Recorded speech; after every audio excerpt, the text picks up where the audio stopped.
ಗುರುದೇವೋ ಮಹೇಶ್ವರ ಗುರು ಸಾಕ್ಷಾತ್ ಪರಬ್ರಹ್ಮ ತಸ್ಮೈ ಶ್ರೀ ಗುರುವೇ ನಮಃ. ಮನದಲ್ಲಿ ಮನೆಯವ್ರನ್ನ ನೆನೆಯುತ್ತಾ, ಹಂಪಿಯ ವಿರೂಪಾಕ್ಷ ದೇವರನ್ನು ನೆನೆಯುತ್ತಾ, ತಮ್ಮೆಲ್ಲರ ಪರವಾಗಿ ನಮ್ಮೆಲ್ಲರ ಪರವಾಗಿ ಕರ್ನಾಟಕ ರಾಜ್ಯ ಶುಭಾಶಯಗಳೊಂದಿಗೆ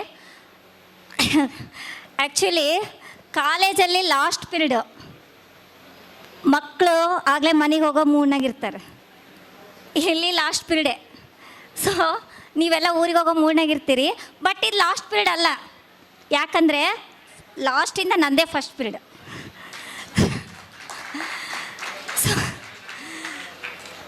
ಸೊ ಯಾಕೆ ಅಂತಂದರೆ ಇವ್ರು ಕೊಟ್ಟಿರೋ ಟಾಪಿಕ್ ಎಲ್ಲ ಇಷ್ಟು ಮುಂಜಾನಿಂದ ಸಂಜೆವರೆಗೆ ಕೂತ್ಕೊಂಡಿರಿ. ಭಾಳಷ್ಟು ವಿಷಯಗಳೆಲ್ಲ ಟಾಪಿಕ್ಸ್. ಈಗ ಸರ್ ಡಿಜಿಟಲ್ ಮಾರ್ಕೆಟಿಂಗು ಭಾಳಷ್ಟು ಟಾಪಿಕ್ಸ್. ಅದು ಮುಖ್ಯವಾಗಿ ಬೇಸಿಕ್ ಯಾವ ಟಾಪಿಕ್ ಅಂತ ನನಗೆ ಹಾಕ್ಕೊಟ್ಟಾರೆ. ಅದಕ್ಕೆ ಲಾಸ್ಟ್ ಪೀರಿಯಡಲ್ಲೇ ಇದು ಫಸ್ಟ್ ಪೀರಿಯಡ್. ಅದಕ್ಕೆ ಎಲ್ಲರಿಗೆ good morning. Good morning. First period ನೀವು ಹೆಂಗಿದ್ರಿ? ಬೆಳಗಿನ ಫಸ್ಟ್ ಪೀರಿಯಡ್ ಹೇಗಿದ್ರಿ? ಆರಾಮಾಗಿ ಫ್ರೆಶ್ ಆಗಿದ್ರಿ. ಸೊ ಇದು ಲಾಸ್ಟಿಂದ ಫಸ್ಟ್ ಪೀರಿಯಡ್. ಇವಾಗ ಕೂಡ ನೀವು ಫಸ್ಟ್ ಪೀರಿಯಡಾಗೇ ಇರ್ತೀರಿ. ಓಕೆ, ಈಗ ನನಗೆ ಕೊಟ್ಟಿರೋಂಥ 2 topic sir P P T ಸಾಲದ್ದು.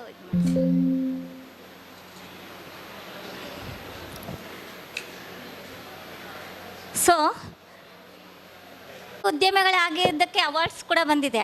ಸೊ ಜಾಸ್ತಿ ಹೇಳಕ್ಕೆ ನನಗೆ ಟೈಮ್ ಇಲ್ಲ, ಅಂದರೆ ನನಗೆ ಟೈಮ್ ಅಲ್ಲ, ನಿಮಗೆ ಕೇಳೋಕ್ಕೆ ಈಗ ವಿಷಯಗಳೇ ಇಲ್ಲ ಅಂತ ಅಂದ್ಕೊಂಡೀನಿ.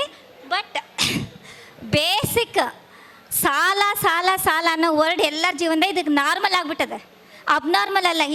ಹಿಂದಿನ ಕಾಲದಲ್ಲಿ ಸಾಲ ಅಂದರೆ ಬೈಬಿಡ್ತಿದ್ರು, ಪೊಲೀಸರು ನೋಡ್ದಂಗೆ ಬೈಬಿಡ್ತಿದ್ರು. ಈಗ ಸಾಲ ಅಂದರೆ ಸಾಲ ಮಾಡಿಲ್ಲದೆ ಜೀವನನೇ ಇಲ್ಲ ಅಂತಾರೆ. Am I right? ಒಪ್ಕೊತೀರಾ? Very good. ಯಾಕಂದರೆ ಈಗ ಡೆಲಿವರಿ ಮುಂಚೆ ಎಲ್ಲ ನಾರ್ಮಲ್ ಡೆಲಿವರಿ ನಾರ್ಮಲ್ ಅಂತ ಇದ್ರು, ಈಗ ಸಿಸರಿನ್ ನಾರ್ಮಲ್ ಆಗಿದೆ. ನಾರ್ಮಲ್ ಆಗಿದೆ ಅಂತಂತಾರೆ, ಇವಾಗ ಅಬ್ನಾರ್ಮಲಾಗಿ ಮಾತಾಡ್ತಾರೆ. ಸೊ ಸಾಲ ಸಾಲ ಸಾಲ ಅಂತ ಯಾವುದ್ಯಾವುದಕ್ಕೆ ಮಾಡ್ತೀವಿ ಅಂತ ನಿಮ್ಗೆಲ್ಲರಿಗೂ ಗೊತ್ತು. ಒಂದು ಪರ್ಸ್ನಲಿಗಾಗಿರ್ಬೋದು, ಬಿಸ್ನೆಸ್ಸಿಗಾಗಿರ್ಬೋದು, ಅಥವಾ ಫ್ರೆಂಡ್ಸಿಗೆ ಶ್ಯೂರಿಟಿ ಬರಿತೀವಿ ನಾವು. ಅದು ಭಾಳ ದೊಡ್ಡ ಸಾಲ. ಅದು ನಾವು ಮಾಡಿರಲ್ಲ, ನಾವು ಎಂಜಾಯ್ ಮಾಡಿರಲ್ಲ, ಹೋಮ್ ಲೋನ್ ಇರಲ್ಲ, ಪರ್ಸ್ನಲ್ ಲೋನ್ ಇರಲ್ಲ, ಬಟ್ ಶ್ಯೂರಿಟಿ ಹಾಕಿಬಿಟ್ಟಿರ್ತೀವಿ. ಶ್ಯೂರಿಟಿ ಹಾಕಿದವರೆಲ್ಲ ಹೋಗ್ಬಿಟ್ಟಿರ್ತಾರೆ, ಬಟ್ ನಾವು ಅದಕ್ಕೆ ಸಿಕ್ಕೊಂಡಿರ್ತೀವಿ. ಅದು ಕೂಡ ಒಂದು ಸಾಲನೇ.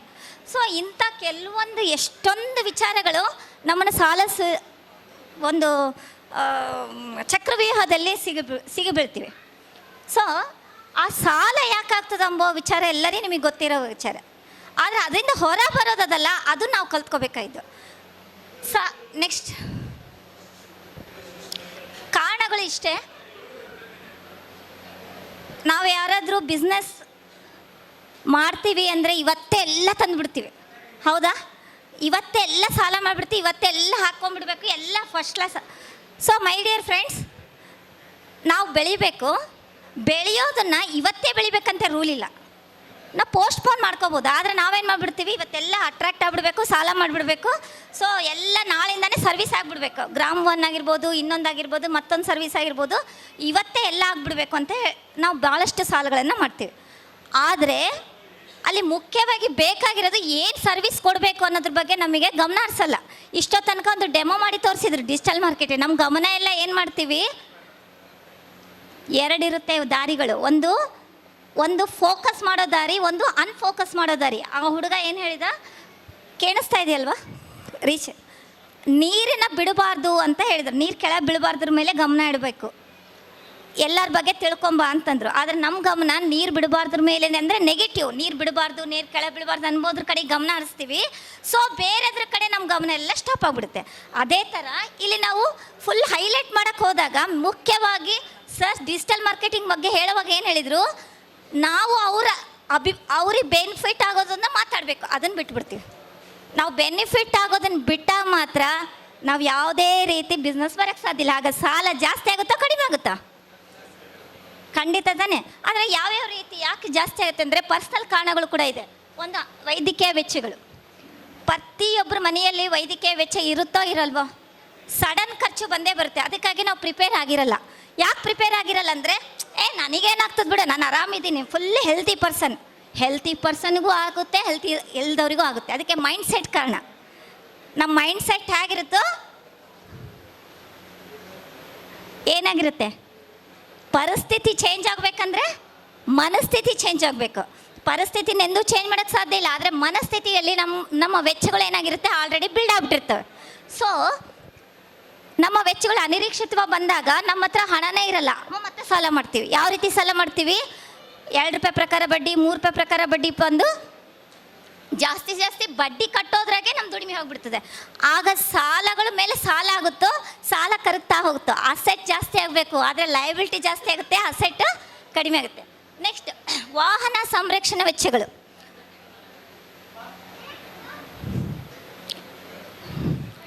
ನಮ್ಮ ವಾಹನಗಳಿಗೆ ಕೂಡ ಕೆಲವೊಂದು ಖರ್ಚು ಮಾಡ್ತಾ ಇರ್ತೀವಿ.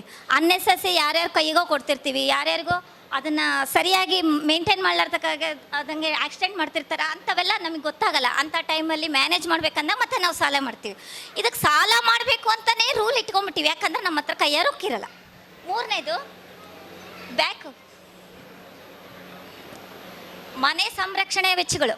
ಮನೆ ಮೇಂಟೈನ್ ಚೆನ್ನಾಗಿ ಮಾಡ್ತಾ ಇದ್ರೆ ಖರ್ಚುಗಳು ಬರಲ್ಲ. ಆದರೆ ನಾವೇನು ಮಾಡ್ತೀವಿ, ಮನೆ ಮೇಂಟೆನೆನ್ಸ್ ಸರಿ ಮಾಡಲಾರ್ದಂಗೆ ಸಡನ್ನಾಗಿ ಏನಾದರೂ ಖರ್ಚುಗಳು ಬಂದಾಗ ಮತ್ತೆ ಸಾಲ ಮಾಡ್ತೀವಿ. ಇವೆಲ್ಲ ಬೇಕು ಅಂತಲೇ ಮಾಡೋಕ್ಕಾಗಲ್ಲ. ಇದು ಅನಿರೀಕ್ಷಿತ ವೆಚ್ಚಗಳು, ಅನಗತ್ಯ ವೆಚ್ಚಗಳು. ಕೆಲವೊಂದು ಅನಗತ್ಯ ವೆಚ್ಚಗಳು ಕೂಡ ನಮಗೆ ಗೊತ್ತಾಗಲಾರ್ದಂಗೆ ಮಾಡ್ತಿರ್ತೀವಿ. ಅವೆಲ್ಲ ನಮಗೂ ಗೊತ್ತದೆ, ನಿಮಗೂ ಗೊತ್ತದೆ. ಯಾಕಂದರೆ ನೀವೆಲ್ಲ ಸಕ್ಸಸ್ಫುಲ್ ಎಂಟರ್ಪ್ರಿನರ್ಸ್ ಆಗಬೇಕಂದ್ರೆ ಇವೆಲ್ಲ ನಿಮ್ಗೆ ಗೊತ್ತಿರೋ ವಿಚಾರಗಳೇ. ಬಟ್ ನಾನು ಅದನ್ನು ಸುಮ್ಮನೆ ರೀಕ್ಯಾಪ್ ಮಾಡ್ತಾ ಇದ್ದೀನಿ ಅಷ್ಟೇ. ನಿಮಗೆ ಗೊತ್ತಿರೋ ವಿಚಾರಗಳನ್ನ ರೀಕ್ಯಾಪ್ ಅಷ್ಟೇ. Next please. ನಮ್ಮಲ್ಲಿ ವ್ಯಾಪಾರ ಮಾಡ್ತಾ ಇರ್ತೀವಿ, ಗ್ರಾಹಕರು ಕಡಿಮೆ ಬರ್ತಿರ್ತಾರೆ. ಈಗ ನಾವು ಡಿಜಿಟಲ್ ಮಾರ್ಕೆಟಿಂಗ್ ಸರ್ ಹೇಳಿದಾಗ ಯಾವ ಗ್ರಾಹಕರು ಬರ್ತಾ ಇಲ್ಲ ಅಂದರೆ ನಮ್ಮ ಪರಿವಿಧಿಯಲ್ಲಿ ಇಷ್ಟೇ ಜನ ಇರ್ತಾರೆ. 4 ಜನ ರೆಫರೆನ್ಸ್ ಕೊಟ್ಟರೆ ಮಾತ್ರ ನಮ್ಮ ಗ್ರಾಹಕರು. ಇಲ್ಲ ಅಂತಂದರೆ ಆ ಗ್ರಾಹಕರು ರೆಫರೆನ್ಸ್ ಕೊಡಬೇಕಂದ್ರೆ ನಾವು ಅಲ್ಲಿ ಏನೋ ಒಂದು ಮಿಸ್ಟೇಕ್ ಮಾಡಿದ್ರೆ ಅವ್ರು ರೆಫರೆನ್ಸ್ ಅಲ್ಲ ಇರೋದು ಕೂಡ ಕಳ್ಕೊಂಡ್ಬಿಡ್ತೀವಿ. ಸೊ ಆ ಗ್ರಾಹಕರನ್ನ ಜಾಸ್ತಿ ಮಾಡ್ಕೊಳ್ಳೋದ್ರ ಬಗ್ಗೆ ಯೋಚನೆ ಮಾಡಬೇಕು ಅಂತಂದರೆ ನಾವು ಅವ್ರಿಗೆ ಬೇಕಾಗಿದ್ದನ್ನು ಕೊಡ್ತಾ ಬರಬೇಕು. ಅವ್ರಿಗೆ ಬೇಕಾಗಿದ್ದ ಒಂದು ಬೆನಿಫಿಟ್ಸ್ನ ನಾವು ಹೇಳಬೇಕು. ಎಕ್ಸಾಂಪಲ್, ಮ್ಯಾರೇಜ್ ಸರ್ಟಿಫಿಕೇಟ್ ಮಾಡಬೇಕಾಗಿದೆ. ಮ್ಯಾರೇಜ್ ಸರ್ಟಿಫಿಕೇಟ್ ನನಗೇನು ಬಿಡು ಫೋಟೋಸ್ ಇರುತ್ತೆ. ಕೆಲವು ಗ್ರಾಹಕರು ಹೇಗಿರ್ತಾರೆ, ನನ್ನ ಮದುವೆ ಫೋಟೋಗಳಿದ್ದಾವೆ, ನಮ್ಗೆ ಯಾಕೆ ಬೇಕು ಮ್ಯಾರೇಜ್ ಸರ್ಟಿಫಿಕೇಟ್ ಅಂತ ಕೇಳ್ತಾರೆ. ಕೆಲವೊಬ್ಬರು GST ಮಾಡಿಕೊಡ್ರಿ ಅಂತಾರೆ. GST ಬಗ್ಗೆ ನಮಗೇನು ಗೊತ್ತಿಲ್ಲ, ಆದರೆ ಯಾಕೆ ಮಾಡ್ಕೋಬೇಕು ಅನ್ನೋದ್ರ ಬಗ್ಗೆ ಬೆನಿಫಿಟ್ ನಾವು ಮಾತಾಡಬೇಕು. ಆಗ ಗ್ರಾಹಕರನ್ನ ನಾವು ಜಾಸ್ತಿ ಮಾಡ್ಕೊಳ್ಳೋಕ್ಕೆ ಸಾಧ್ಯ ಇದೆ. ಯಾವುದೇ ಸರ್ವಿಸನ್ನು ಡೈರೆಕ್ಟಾಗಿ ಸೆಲ್ ಮಾಡಬಾರ್ದು. ನಿಮಗೇನು ಅದರಿಂದ ಉಪಯೋಗ ಆಗುತ್ತೆ ಅನ್ನೋದ್ರ ಬಗ್ಗೆ ಅಷ್ಟೇ ನಾವು ಮಾತಾಡಿದಾಗ ಸಕ್ಸಸ್ಫುಲ್ಲಾಗಿ ನಿಮಗೆ ಬಿಸ್ನೆಸ್ ಬರುತ್ತೆ. ಆಗ ಬರೋ ಆದಾಯನ ನಾವು ಸಾಲಗಳನ್ನು ಕಡಿಮೆ ಮಾಡ್ಕೊತ ಬರ್ಬೋದು. ಸೊ ಗ್ರಾಹಕರು ಕಡಿಮೆ ಯಾಕೆ ಆಗ್ತಾರೆ ಅಂತಂದರೆ, ನಾವು ಒಂದು ಸಲ ಗ್ರಾಹಕರು ಬಂದರೆ ಅವ್ರು ಪರ್ಮನೆಂಟ್ ಅಂದ್ಕೊಂಡ್ಬಿಡ್ತೀವಿ. ಎಂದೂ ಪರ್ಮನೆಂಟ್ ಅಲ್ಲ, ಗ್ರಾಹಕರು ಒಂದೇ ಸಲ ಬರೋದು. ಅವ್ರನ್ನ ನಾವು ಪರ್ಮನೆಂಟ್ ಮಾಡ್ಕೋಬೇಕಂದ್ರೆ ಫಸ್ಟ್ ಅವ್ರ ಮೇಲೆ ಫೋಕಸ್ ಮಾಡ್ಬೇಕು. ನಾವೇನು ಮಾಡ್ತೀವಿ, ಹೊಸ ಕಸ್ಟಮರ್ ಬಂದಮೇಲೆ ಹಳೆ ಕಸ್ಟಮರ್ನ ನೆಗ್ಲೆಕ್ಟ್ ಮಾಡ್ತೀವಿ. ಯಾವಾಗನಾಗಲಿ ಹಳೆ ಕಸ್ಟಮರ್ ಯಾವತ್ತೂ ಹಳೆಯೊಬ್ರಲ್ಲ, ಅವ್ರು ಹೊಸಬ್ರೆ. ಇವತ್ತು ಬಂದರೂ ಹೊಸಬ್ರೆ, ನಾಳೆ ಬಂದರೂ ಹೊಸಬ್ರೆ, ನಾಡಿದ್ದು ಬಂದರೂ ಹೊಸಬ್ರೆ. ಯಾಕಂದರೆ ಒಂದೇ ಸರ್ವಿಸಿಗೆ ದಿನ ಬರಲ್ಲ ಅವರು. ನಾಳೆ ಬೇರೆ ಸರ್ವಿಸಿಗೆ ಬರ್ತಾರೆ, ಅವರು ಹೊಸ ಕಸ್ಟಮರ್. ಅವ್ರ ಮೇಲೆ ನಾವು ಫೋಕಸ್ ಮಾಡಬೇಕು. ಯಾಕೆ ಹಳೆ ಕಸ್ಟಮರ್ ಮೇಲೆ ಫೋಕಸ್ ಮಾಡಬೇಕಂದ್ರೆ, ಅವ್ರಿಗೆ ಸ್ಯಾಟಿಸ್ಫೈ ಆದರೆ 10 ಜನ ಕರ್ಕೊಂಬರ್ತಾರೆ. ಅವ್ರಿಗೆ ಡಿಸ್ಸ್ಯಾಟಿಸ್ಫೈ ಆಯ್ತಂದರೆ, ಅವ್ರಿಗೆ ಸಂತೃಪ್ತಿ ಆಗಲಿಲ್ಲ ಅಂದರೆ 10 ಜನನ ಹಾಳು ಮಾಡ್ತಾರೆ. ಹಾಳು ಮಾಡೋದಂದ್ರೆ ಏನಿಲ್ಲ, ಜಸ್ಟ್ ಅಲ್ಲಿ ಯಾಕೆ ಹೋಗ್ತೀಯಪ್ಪ ಛೇ ಏನು ಕೇಳೋದೇ ಇಲ್ಲ. ಇದನ್ನು ನಮ್ಮ ಊರಲ್ಲಿ ಬಳ್ಳಾರಿ ನಮ್ಮದೂರು ಒಬ್ಬ ವೀರಭದ್ರ ಸ್ಟೋರ್ಸ್ ಅಂತ ಇತ್ತು. ಅವರು 10 ಜನ ನಿಂತ್ಕೊತಾ ಇದ್ವಿ ನಾವು. 10 ಜನ ಹಂಗೆ ನಿಂತ್ಕೊಂಡ್ರು ಸಹಿತ 10 ಜನರ ಬಗ್ಗೆ ಗಮನ ಇಡ್ತಾಯಿದ್ರು. ಫಸ್ಟಿಗೆ ಬಂದವ್ರ ಮೇಲೆ ಗಮನ ಇನ್ನೊಂದು ಕಾಲ್ವಚ್ಚೆ ಶಾಪ್ ಅಂತಿದೆ.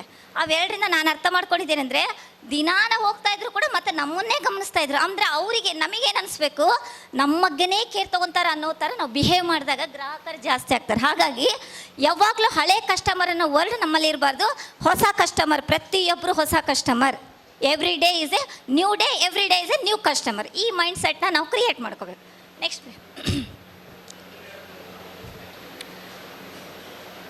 ನೆಕ್ಸ್ಟ್ ಉತ್ಪನ್ನಗಳ ರಾಂಗ್ ಮಾಡ್ತಾ ಇರೋದು. ಇದು ಕೂಡ ನಮ್ಮ ಸಾಲಗಳಿಗೆ ಒಂದು ಕಾರಣ ಅಂತ ಹೇಳ್ಬೋದು. ನಮ್ಮ ಪ್ರದೇಶದಲ್ಲಿ ಯಾವುದು ಬೇಕಾಗಿರುತ್ತೋ ಅದನ್ನು ನಾವು ಗಮನಿಸಿ ವ್ಯಾಪಾರ ಮಾಡೋದ್ರಿಂದ, ಯಾವ ಸರ್ವಿಸ್ ಕೊಡೋದ್ರಿಂದ ನಮಗೆ ಬಿಸ್ನೆಸ್ ಆದಾಗ ನಮ್ಮ ಸಾಲಗಳನ್ನು ಕಡಿಮೆ ಮಾಡ್ಕೋಬೋದು. ಆದರೆ ನಾವೇನು ಮಾಡ್ತೀವಿ, ಒಂದು ಹೈಫೈ ಏರಿಯಾಕ್ಕೆ ಹೋಗಿ 10 ರೂಪಾಯಿ ಚಾಕ್ಲೇಟ್ ಮಾಡ್ತೀವಿ. ಹೈಫೈ ಏರಿಯಾದಲ್ಲಿ ಯಾವ್ದು ಮಾರಬೇಕಂಬುದು ನಮಗೆ ಗೊತ್ತಿರಬೇಕು. ಯಾವ ಲೋ ಕ್ಲಾಸ್ ಸಣ್ಣ ಊರುಗಳಿಗೆ ಹೋಗಿ, ಸಣ್ಣ ಏರಿಯಾಗೆ ಹೋಗಿ 1000 ರೂಪಾಯಿ ಕೊಟ್ಟರೆ ತೊಗೊತಾರ. ಈ ಒಂದು ಬದಲಾವಣೆಗಳನ್ನು ನಾವು ಗಮನಿಸ್ತಾ ಇರಬೇಕು. ನಾವು ಇರೋದೇ ಮಾರ್ಕೆಟಲ್ಲಿ. CSC ಸೆಂಟರ್, ಗ್ರಾಮವನ್ ಆಗಿರ್ಬೋದು, ಯಾವುದೇ ಮಾರ್ಕೆಟಿಂಗ್ ಬಿಸ್ನೆಸ್ ಆಗಿರ್ಬೋದು. ಬಿಸ್ನೆಸ್ ಅಂದರೆ ಬೀಯಿಂಗ್ ಬಿಸಿ ಎಲ್ಲಿರಬೇಕು, ಬರೀ ಕ್ಲೆರಿಕಲ್ ವರ್ಕ್ ಮಾಡೋದ್ರಲ್ಲ. ಅಬ್ಸರ್ವ್ ಮಾಡೋದ್ರಲ್ಲಿ ಬ್ಯುಸಿ ಇರಬೇಕು. ಮಾರ್ಕೆಟ್ ಅಬ್ಸರ್ವ್ ಮಾಡ್ತಾ ಇರಬೇಕು. ಯಾರು ಹೆಂಗೆ ಮಾತಾಡ್ತಾರೆ, ಯಾವ ರೀತಿ ಬಿಹೇವ್ ಮಾಡ್ತಾರೆ, ಎಲ್ಲಿ ಏನು ಬೇಕಾಗುತ್ತೆ ಅನ್ನೋದು ಅಬ್ಸರ್ವೇಷನ್ನು ನಮ್ಮ ಕಣ್ಣಲ್ಲೇ ಯಾವಾಗಲೂ ಹೊರಡ್ತಾ ಇರಬೇಕು. ಇಲ್ಲ ಅಂದಾಗ ಗ್ರಾಹಕರನ್ನ ನಾವು ಜಾಸ್ತಿ ಮಾಡ್ಕೊಳ್ಳೋಕ್ಕೆ ಸಾಧ್ಯ ಇಲ್ಲ ಅಂತ ಹೇಳ್ಬೋದು. ಸೊ ಇಲ್ಲಿ ಕಡಿಮೆ ಉತ್ಪನ್ನ ಅಂತಂದರೆ ಎಷ್ಟು ಬೇಕಾಗಿರುತ್ತೋ ಅಷ್ಟು ಸರ್ವಿಸ್ ಕೊಡೋದು. ಇವತ್ತು ಬೆಳಿಗ್ಗಿಂದ ಸಂಜೆವರೆಗೆ ಒಂದು ಕಸ್ಟಮರ್ ಬಂದಿಲ್ಲ ಅಂತಂದಾಗ ಆಟೋಮೆಟಿಕ್ಕಾಗಿ ನಾವೇನು ಮಾಡ್ತೀವಿ, ಲಾಸ್ಟಿಗೆ ಒಂದು ಕಸ್ಟಮರ್ ಬಂದಿರ್ತಾನೆ.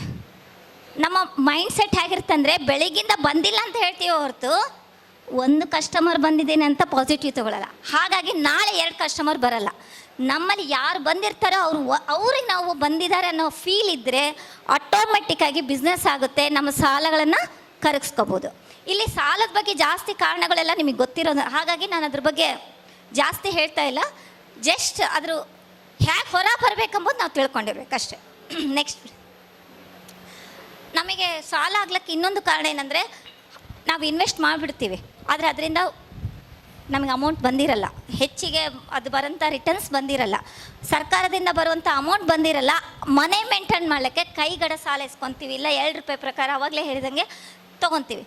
ಆಗೇನಾಗುತ್ತೆ, ಆ ಡಿಲೇ ಆಗೋದ್ರಿಂದ ಕೂಡ ನಮಗೆ ಸಾಲ ಇದೆ. ಇನ್ನೊಂದು ವಿಷಯ ಹೇಳಬೇಕು, ಈಗಂತೂ ದಿನ ಒಂದು ಬೆಳಿಗ್ಗೆ ಆದರೆ ಸಾಕು ನಮ್ಮ ಮೊಬೈಲಿಗೆ ಜಾಸ್ತಿ ಫ್ರೆಂಡ್ಶಿಪ್ ಯಾರು ಬೆಳೆಸ್ತಾರೆ ಅಂತಂದರೆ ಬ್ಯಾಂಕವ್ರು ಬೆಳೆಸ್ತಾರೆ. ನಿಮಗೆ ಗೊತ್ತಿರ್ಬೋದು, ಕ್ರೆಡಿಟ್ ಕಾರ್ಡವರು ಮೊನ್ನೆ ಸಾಲ ಮುಗಿದಿದೆ ಅಂದ್ಕೊಳ್ರಿ, ಮತ್ತೆ ಟಾಪಪ್ ಲೋನ್ ಕೊಡ್ತಾರೆ ನಮಗೆ. ಯಾಕಂದರೆ ನಾವು ಭಾಳ ಕರೆಕ್ಟಾಗಿ ಕಟ್ಟೋದು ಗೊತ್ತಾಗ್ಬಿಟ್ಟಿದೆ ಬ್ಯಾಂಕಿಗೆ. ನಾವು ಕರೆಕ್ಟಾಗಿ ಕಟ್ತೀವಿ ಅಂಥೇಳಿ ಮತ್ತೆ ಒಂದು 5 ಪೈಸೆ ಬಡ್ಡಿ ಕಡಿಮೆ ಮಾಡಿ ಮತ್ತೆ 5 ಲಕ್ಷ ಕೊಡ್ತಾರೆ. ನಮಗೆ ಅವಶ್ಯಕತೆ ಇಲ್ಲ ಅಂದರೂ ಕೂಡ ನಾವು ತೊಗೊತಾ ಇದ್ದೀವಿ. ಅದು ಒಂದು ಕಾರಣ ಆಗಿರ್ಬೋದು. ಆಮೇಲೆ ಕ್ರೆಡಿಟ್ ಕಾರ್ಡ್ ಅದಂತೇಳಿ ಪದೇ ಎಲ್ಲ ಕಡೆ ಕ್ರೆಡಿಟ್ ಕಾರ್ಡ್ ಯೂಸ್ ಮಾಡ್ತೀವಿ. ನಾನು ಹೇಳ್ತೀನಿ, ಕ್ರೆಡಿಟ್ ಕಾರ್ಡಿಂದ ನಾವು ದುಡ್ಡು ಸಂಪಾದನೆ ಮಾಡಬೇಕು, ಅವ್ರಿಗೆ ನಾವು ಸಂಪಾದನೆ ಮಾಡ್ಕೊಡ್ಬಾರ್ದು. ಹೇಗೆ ಸಿಂಪಲ್ ಒಂದು ಟೆಕ್ನಿಕ್ ಹೇಳ್ಕೊಡ್ತೀವಿ ನಿಮಗೆ. ಒಂದು ಸಲ ಕ್ರೆಡಿಟ್ ಕಾರ್ಡ್ ತೊಗೊಂಡ್ರೆ ವಾಪಸ್ ಕಟ್ಟೋಕ್ಕೆ ಎಷ್ಟು ದಿನ ಬೇಕು? 45 ಡೇಸ್. ಕೈಯಾರ ದಯ ಮಾಡಿ ಬಳಸಬೇಡ್ರಿ, ಕ್ರೆಡಿಟ್ ಕಾರ್ಡ್ ಯೂಸ್ ಮಾಡಿರಿ. ಮೇಡಮ್ ಬೆಳಗಿಂದ ಸಾಲಕ್ಕೆ ಮಾಡಬೇಡ್ರಿ ಅಂತೀರಿ, ಮತ್ತು ಕ್ರೆಡಿಟ್ ಕಾರ್ಡ್ ಬಳಸ್ರಿ ಅಂತೀರಲ್ಲ. ಹೌದು, ನಾನೆಲ್ಲ ಹಾಗೆ ಮಾಡೋದು. ಕೈಯಲ್ಲಿ ರೊಕ್ಕ ಇದ್ರೂ ಬಳಸಲ್ಲ, 45 ದಿನಕ್ಕೆ ಅದನ್ನು ಇನ್ವೆಸ್ಟ್ ಮಾಡಿಬಿಡ್ತೀನಿ. 1 ಲಕ್ಷ ರೂಪಾಯಿದು ಏನೋ ನಾಳೆ ಟಿ ವಿ ತೊಗೋಬೇಕಾಗಿದೆ, 65,000 ರೂಪಾಯಿ ಇದೆ. 65,000 ರೂಪಾಯಿ 45 ದಿನಕ್ಕೆ ಫಿಕ್ಸ್ ಮಾಡಿಬಿಡ್ತೀನಿ. ಮೈಟ್ ಬಿ ಇದ್ರ 1 ರಿಂದ 2,000 ರೂಪಾಯಿ ಬರ್ಬೋದು 45 ದಿನಕ್ಕೆ. ಆ 45 ದಿನ ಒಳಗಡೆ 44ನೇ ದಿನ ವಾಪಸ್ ಕಟ್ಟಿಬಿಡೋದು ದುಡ್ಡು. ಸೊ ಇಲ್ಲೇನಾಯಿತು, 1 ರಿಂದ 2,000 ರೂಪಾಯಿ 55,000 ರೂಪಾಯಿಗೆ ಬೆಳೀತು. ಅಲ್ಲಿಂದ ಫ್ರೀಯಾಗಿ ನಾನು 2,000 ರೂಪಾಯಿ ದುಡ್ದಂಗಾಯಿತು. ಈ ರೀತಿ ಎಷ್ಟೊಂದು ಟೆಕ್ನಿಕ್ಸು ಕ್ರೆಡಿಟ್ ಕಾರ್ಡಲ್ಲಿದೆ. ನಾವು ಆ ಕ್ರೆಡಿಟ್ ಕಾರ್ಡನ್ನ ಸರಿಯಾದ ರೀತಿಯಲ್ಲಿ ಯೂಸ್ ಮಾಡೋದು ಕಲ್ತ್ಕೊಂಡ್ಬಿಟ್ರೆ ಎಷ್ಟೋ ಜನ ಶ್ರೀಮಂತರು ಕೂಡ ಆಗ್ಬೋದು. ಅದ್ರ ಬರೋ ರಿವಾರ್ಡ್ಸು ಅದು ಇದು 108 ಆಫರ್ಸ್ ಇರ್ತಾವೆ. ಅದನ್ನು ಸರಿಯಾಗಿ ಅರ್ಥ ಮಾಡಿಕೊಂಡ್ರೆ ನಮ್ಮ ಸಾಲಗಳನ್ನು ನಾವು ಕಡಿಮೆ ಮಾಡ್ಕೋಬೋದು. ನೆಕ್ಸ್ಟ್, ಯಾವಾಗಲೂ ಖರ್ಚು ಮಾಡ್ತೀವಿ ನಾವು, ಆದಾಯ 10 ಖರ್ಚು 20.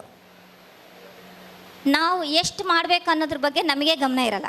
ಅದಕ್ಕೆ ಬಜೆಟಿಂಗ್ ಅಂತ ಕರಿತೀವಿ. ಬಜೆಟಿಂಗ್ ಮಾಡೋದು ನಮಗೆ ಗೊತ್ತಿರಬೇಕು. ಇವಾಗೆಲ್ಲ ನಾವು ಮುಂಚೆ ಬರಿತಾ ಇದ್ವಿ, ಈಗ ಬರೆಯೋ ಅವಶ್ಯಕತೆ ಇಲ್ಲ. ಆ್ಯಪ್ ಬಂದಿದೆ, ಆ್ಯಪಲ್ಲಿ ಇವತ್ತು ಮಾಡಿದ ಖರ್ಚುಗಳನ್ನು ಹಾಕ್ಬೋದು. ಇವತ್ತು ಬಂದಿರೋಂಥ ಆದಾಯ ನಮ್ಮ CSR ದಿನ ಎಂಟ್ರಿ ಮಾಡೋಕ್ಕೆ ಟೈಮ್ ಸಿಗುತ್ತೆ.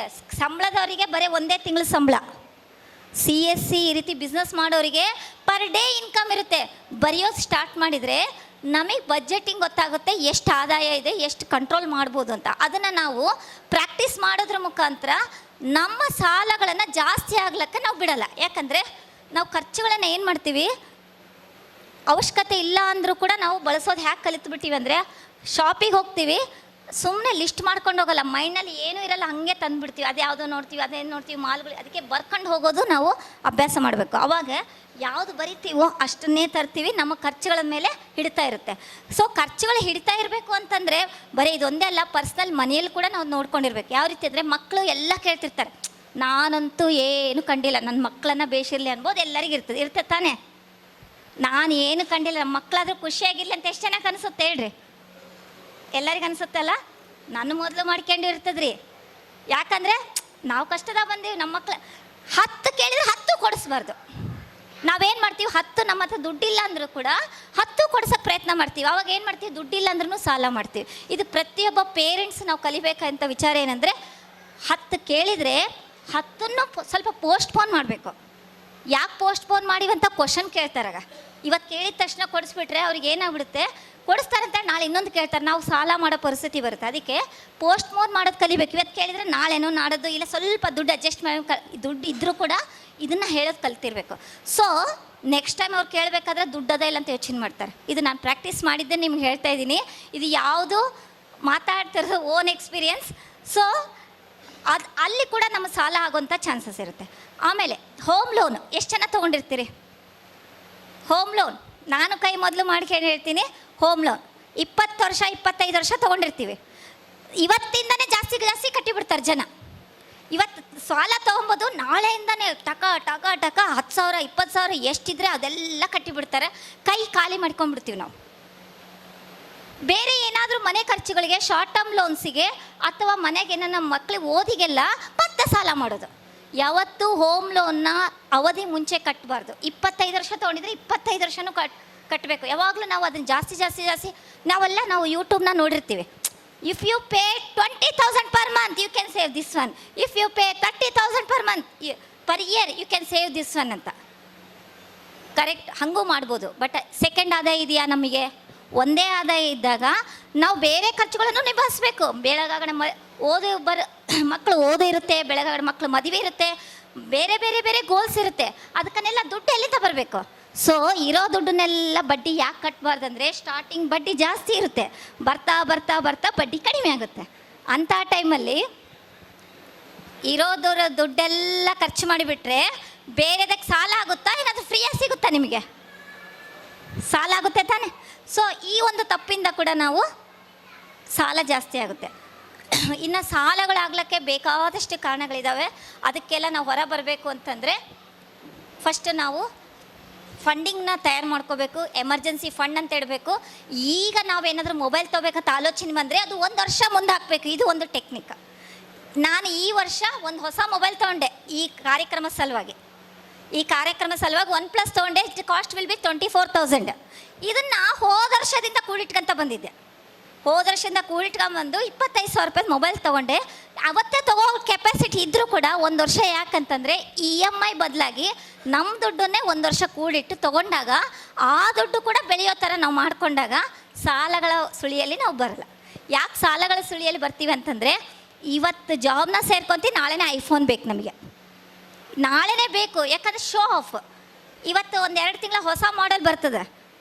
ಒಂದು ಹುಡುಗಿಯರನ್ನ ಒಂದು ಮೊಬೈಲ್ನ ಒಂದು ಸಲ ತೊಗೊಂಡ್ರೆ ಚೇಂಜ್ ಮಾಡಬಾರ್ದು. ಮದುವೆ ಆದ ತಕ್ಷಣ ಹೊಸ, ಇದು ಎಲ್ಲರಿಗೂ ಗೊತ್ತಿರೋ ಜೋಕ್. ಕರೆಕ್ಟ್ ತಾನೆ? ಮದುವೆ ಆದಮೇಲೆ ಇನ್ನೂ 1-2 ವರ್ಷ ಬಿಟ್ಟಿದ್ರೆ ಇನ್ನೂ ಚಲೋ ಹೆಣ್ಣು ಹುಡುಗಿ ಸಿಗ್ತಿದ್ಲೇನೋ ಹುಡುಗ ಸಿಗ್ತಿದ್ನೇನು ಅಂತೀವಲ್ಲ, ಆ ಥರ ಮೊಬೈಲ್ಗಳು ಬರ್ತಾ ಮಾಡೆಲ್ಗಳು ಚೇಂಜ್ ಬರ್ತಾ ಇರ್ತವೆ. ಚೇಂಜ್ ಮಾಡೋಕ್ಕೆ ಹೋಗ್ಬಾರ್ದು. ಅಂಟಿನಲ್ಲೇ ತುಂಬ ಇನ್ನೇನಪ್ಪ ಕೆಟ್ಟೋಗ್ಬಿಟ್ಟಿದೆ ಅಂದವಾಗ ಚೇಂಜ್ ಮಾಡಿದರೆ ಅದ್ರ ವರ್ತಲ್ಲಿ ಮುಗೀತು ಅಂತ. ಆದರೆ ನಾವೇನು ಮಾಡ್ತೀವಿ, ಮೊಬೈಲ್ ಮೊದಲು ಮಾಡ್ಕೊಂಡು ಪ್ರತಿಯೊಂದು ಕಾರು ಎಲ್ಲವೂ ಈ ರೀತಿ ಅನ್ವಾಂಟೆಡ್ ಖರ್ಚುಗಳನ್ನು ಜಾಸ್ತಿ ಮಾಡ್ಕೊತ ಸಾಲಗಳನ್ನು ಜಾಸ್ತಿ ಮಾಡ್ಕೊತೀವಿ. ಹಾಗಾಗಿ ನಾವು ಪ್ರತಿಯೊಂದಕ್ಕೂ ಅದು ಹೊರ ಬರಬೇಕು ಅಂತಂದರೆ ಪ್ರಾಬ್ಲಮ್ ಹ್ಯಾವಿಂಗ್ ಸೊಲ್ಯೂಷನ್. ಒಂದು ಪ್ರಾಬ್ಲಮನ್ನು ಬೀಗಕ್ಕೆ ಕೀ ಅನ್ನೋ ಸೊಲ್ಯೂಷನ್ ಇರುತ್ತೆ ತಾನೆ. ಸೊಲ್ಯೂಷನ್ ಇಲ್ಲ ಅಂದರೆ ಪ್ರಾಬ್ಲಮ್ ಇರುತ್ತಾ? ಎಲ್ಲ ಬೀಗಕ್ಕೂ ಕೀ ಸೊಲ್ಯೂಷನ್ಸ್ ಅಂತಂದರೆ ನಮ್ಮ ಆದಾಯವನ್ನು ನಾವು ಈ ದಿನದಿಂದಲೇ ಕೆಲವೊಂದನ್ನು ಅಳವಡಿಸ್ಕೋಬೇಕು. 50-30-20 ರೂಲ್. ಇವತ್ತೇ ಜಾಬ್ ಸೇರ್ಕೊಂಡಿವಿ, ಇವತ್ತೇ ನಾವೇನಾದರೂ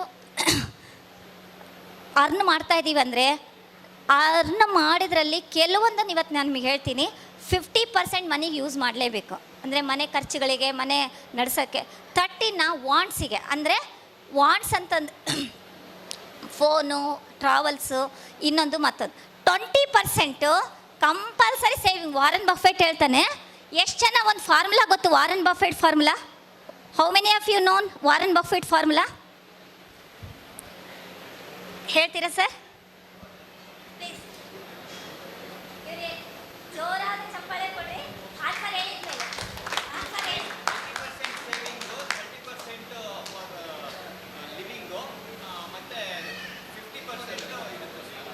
ಇದು ಬಜೆಟಿಂಗ್.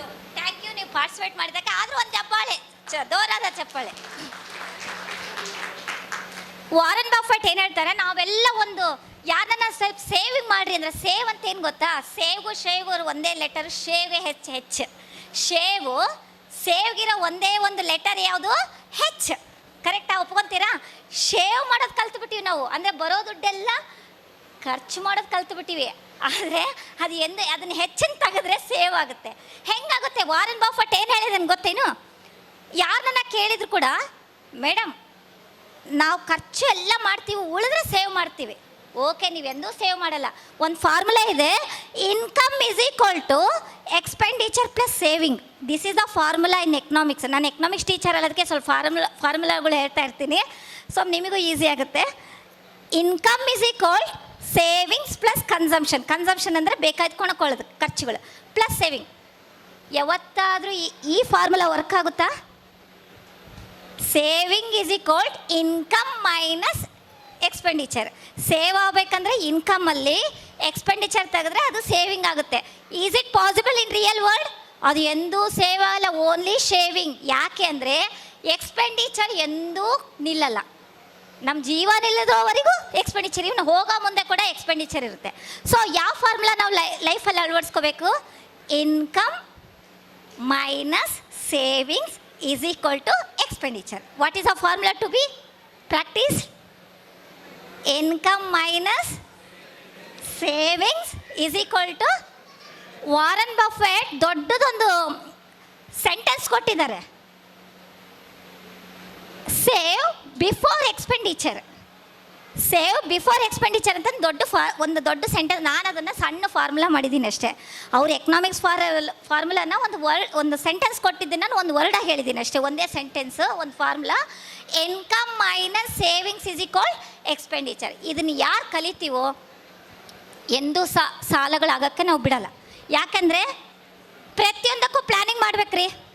ನಾಳೆ ಟೂರಿಗೆ ಹೋಗ್ಬೇಕಾ ನೆಕ್ಸ್ಟ್ ಇಯರು, ಎಷ್ಟು ಖರ್ಚಾಗ್ತದಂತ ನೋಡಿರಿ, ಡೈಲಿ ಎಷ್ಟು ಕೂಡಿಡ್ರಿ, ಆದರೆ ಸ್ವಲ್ಪ ಖರ್ಚು ಮಾಡೋದನ್ನು ಕಡಿಮೆ ಮಾಡಿರಿ. ಯಾವುದು ಅನವಶ್ಯಕ, ಸಾರಿ, ಐ ಆಮ್ ಆಡಿಬಲ್? ದಯವಿಟ್ಟು ಎಲ್ಲರೂ ತರಬೇತಿಗಳಿಗೆ ಗಮನ ಕೊಡಿ. Next slide.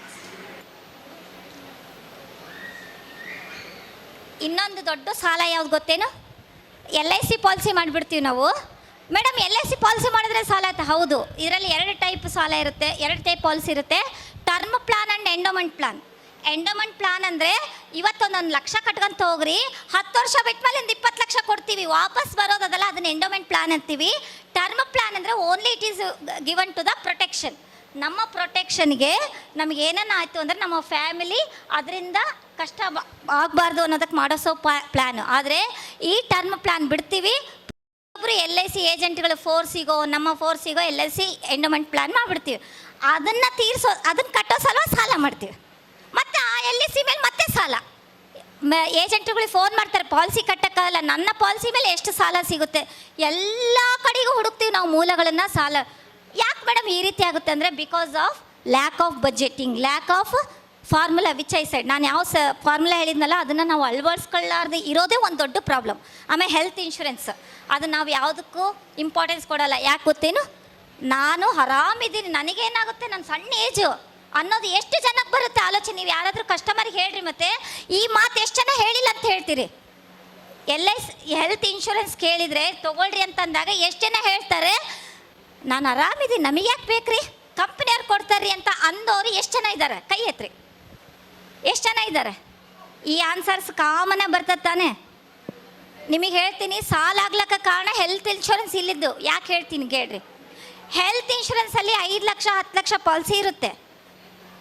ಅದಕ್ಕೆ ಮಿನಿಮಮ್ ಪ್ರೀಮಿಯಮು 5,000 6,000 ಎಷ್ಟೋ ಬರುತ್ತೆ. ಅದನ್ನು ಕಟ್ಟೋಕ್ಕೆ ನಾವು ಹಿಂಜರಿದಾಗ ಯಾವುದೋ ಒಂದು ಪರಿಸ್ಥಿತಿಯಲ್ಲಿ 5-6 ಲಕ್ಷ ಸಾಲ ಮಾಡೋ ಬರುತ್ತೆ. ಬರೋ ಸೇವಿಂಗ್ಸ್ ಎಲ್ಲ ಕಟ್ಟಾಗ್ಬಿಡುತ್ತೆ. ನಾವೇನೋ ಅಲ್ಪ ಸ್ವಲ್ಪ ಕೂಡಿಟ್ಕೊಂಡಿರ್ತೀವಿ, ಅದು ಕೂಡ ಹೋಗ್ಬಿಡುತ್ತೆ. ಅಂಥ ಸಂದರ್ಭದಲ್ಲಿ ಹೆಲ್ತ್ ಇನ್ಶೂರೆನ್ಸಿಗೆ ನಾವು 5,000 ರೂಪಾಯಿ ಕಟ್ಲಿಕ್ಕೆ ಜಿಗ್ಗುತನ ಮಾಡ್ತೀವಿ.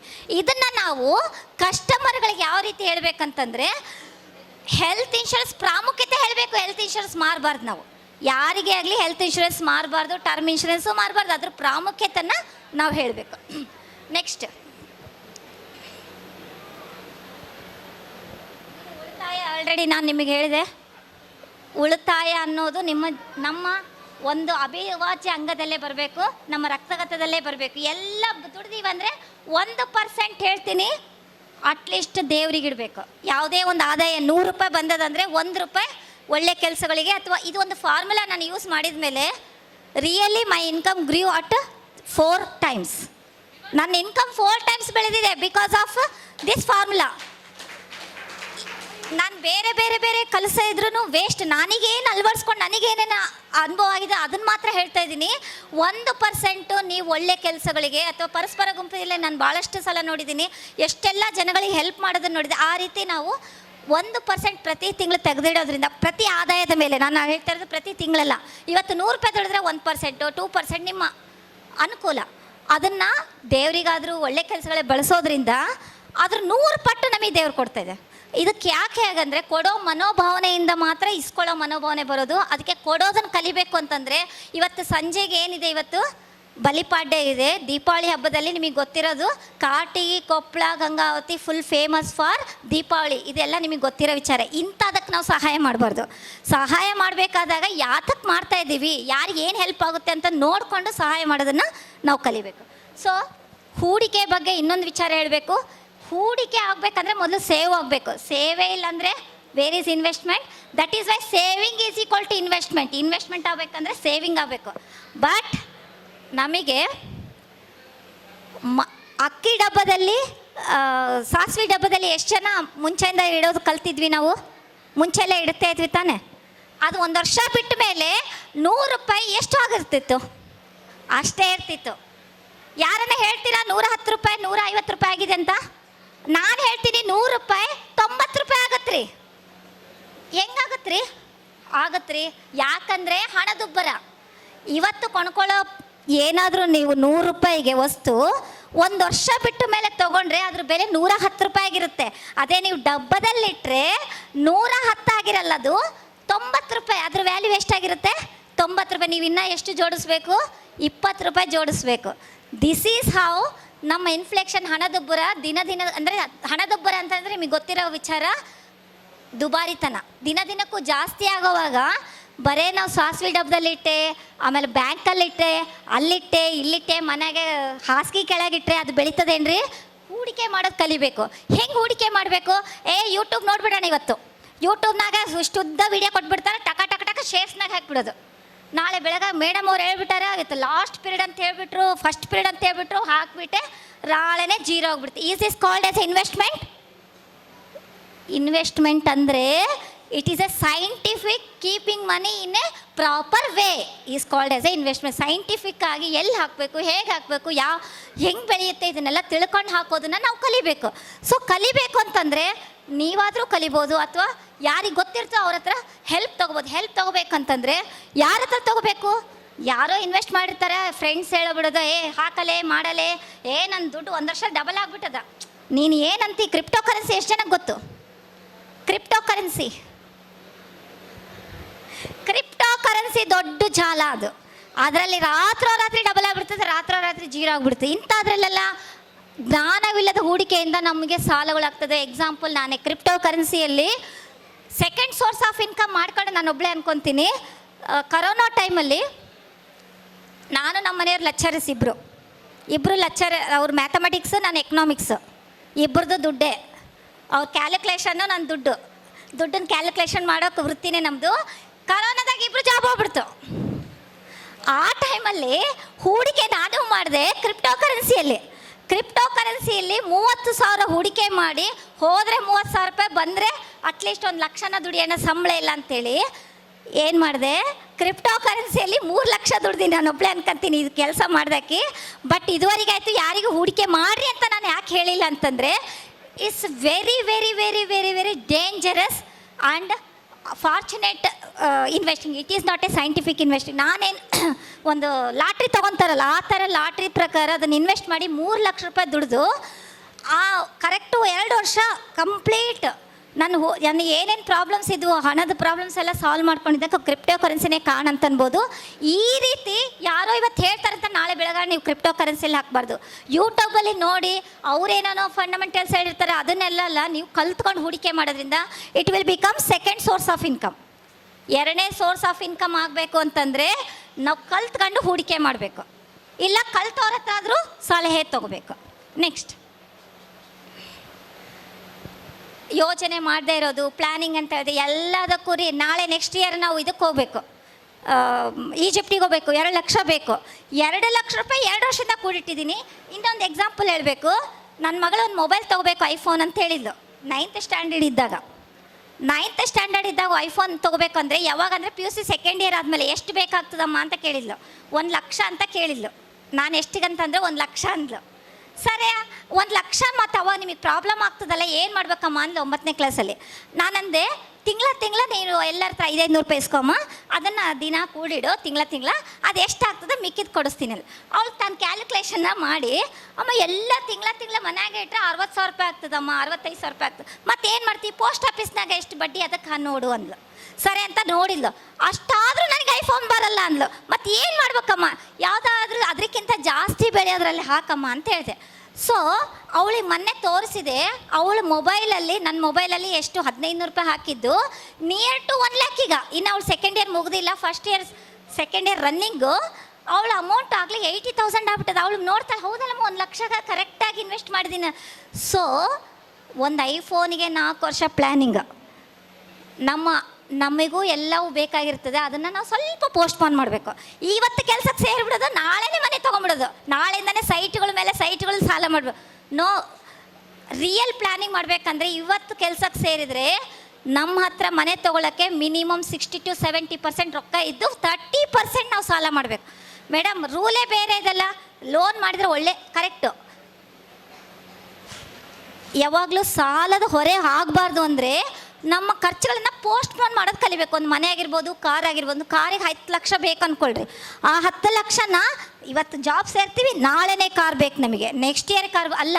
ಆ ಕಾರ್ ತೊಗೊಳಕ್ಕೆ ಅಟ್ಲೀಸ್ಟ್ ನಮ್ಮ ಹತ್ರ ಒಂದು 60% ದುಡ್ಡು, 6 ಲಕ್ಷ ಇರಬೇಕು.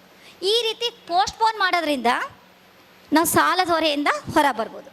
ನೆಕ್ಸ್ಟ್, ನಿವೃತ್ತಿ ಬಗ್ಗೆ ಅಂತೂ ನಮಗೆ ಪರಿಜ್ಞಾನನೇ ಇಲ್ಲ. ಯಾಕಂದರೆ ಇವಾಗೆಲ್ಲ ನಾವು ದುಡಿತಾ ಇದ್ದೀವಿ. All of us are earning or not, ದುಡಿತಾ ಇದ್ದೀವಿ ತಾನೇ.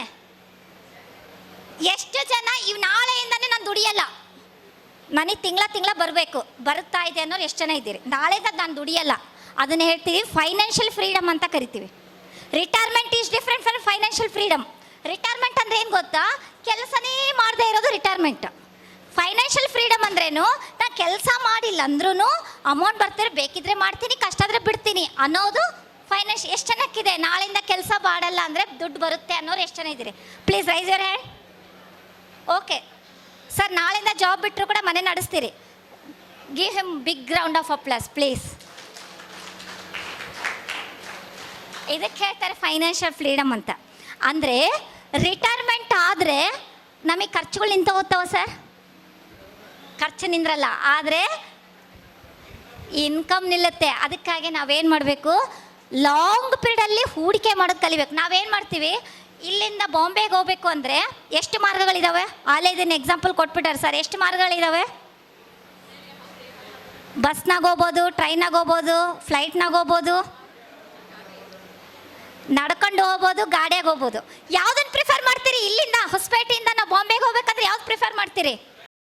ಟ್ರೈನ್. Very good. ಯಾಕಂದರೆ ಟ್ರೈನ್ ಅಂದರೆ ಸೇಫಾಗಿ ಇಮ್ಮಿಡಿಯೇಟ್ ನಾವು ರೀಚ್ ಆಗ್ತೀವಿ ನಮಗೆ ಬೇಕಾದ ಟೈಮಲ್ಲಿ, ಕರೆಕ್ಟಾ?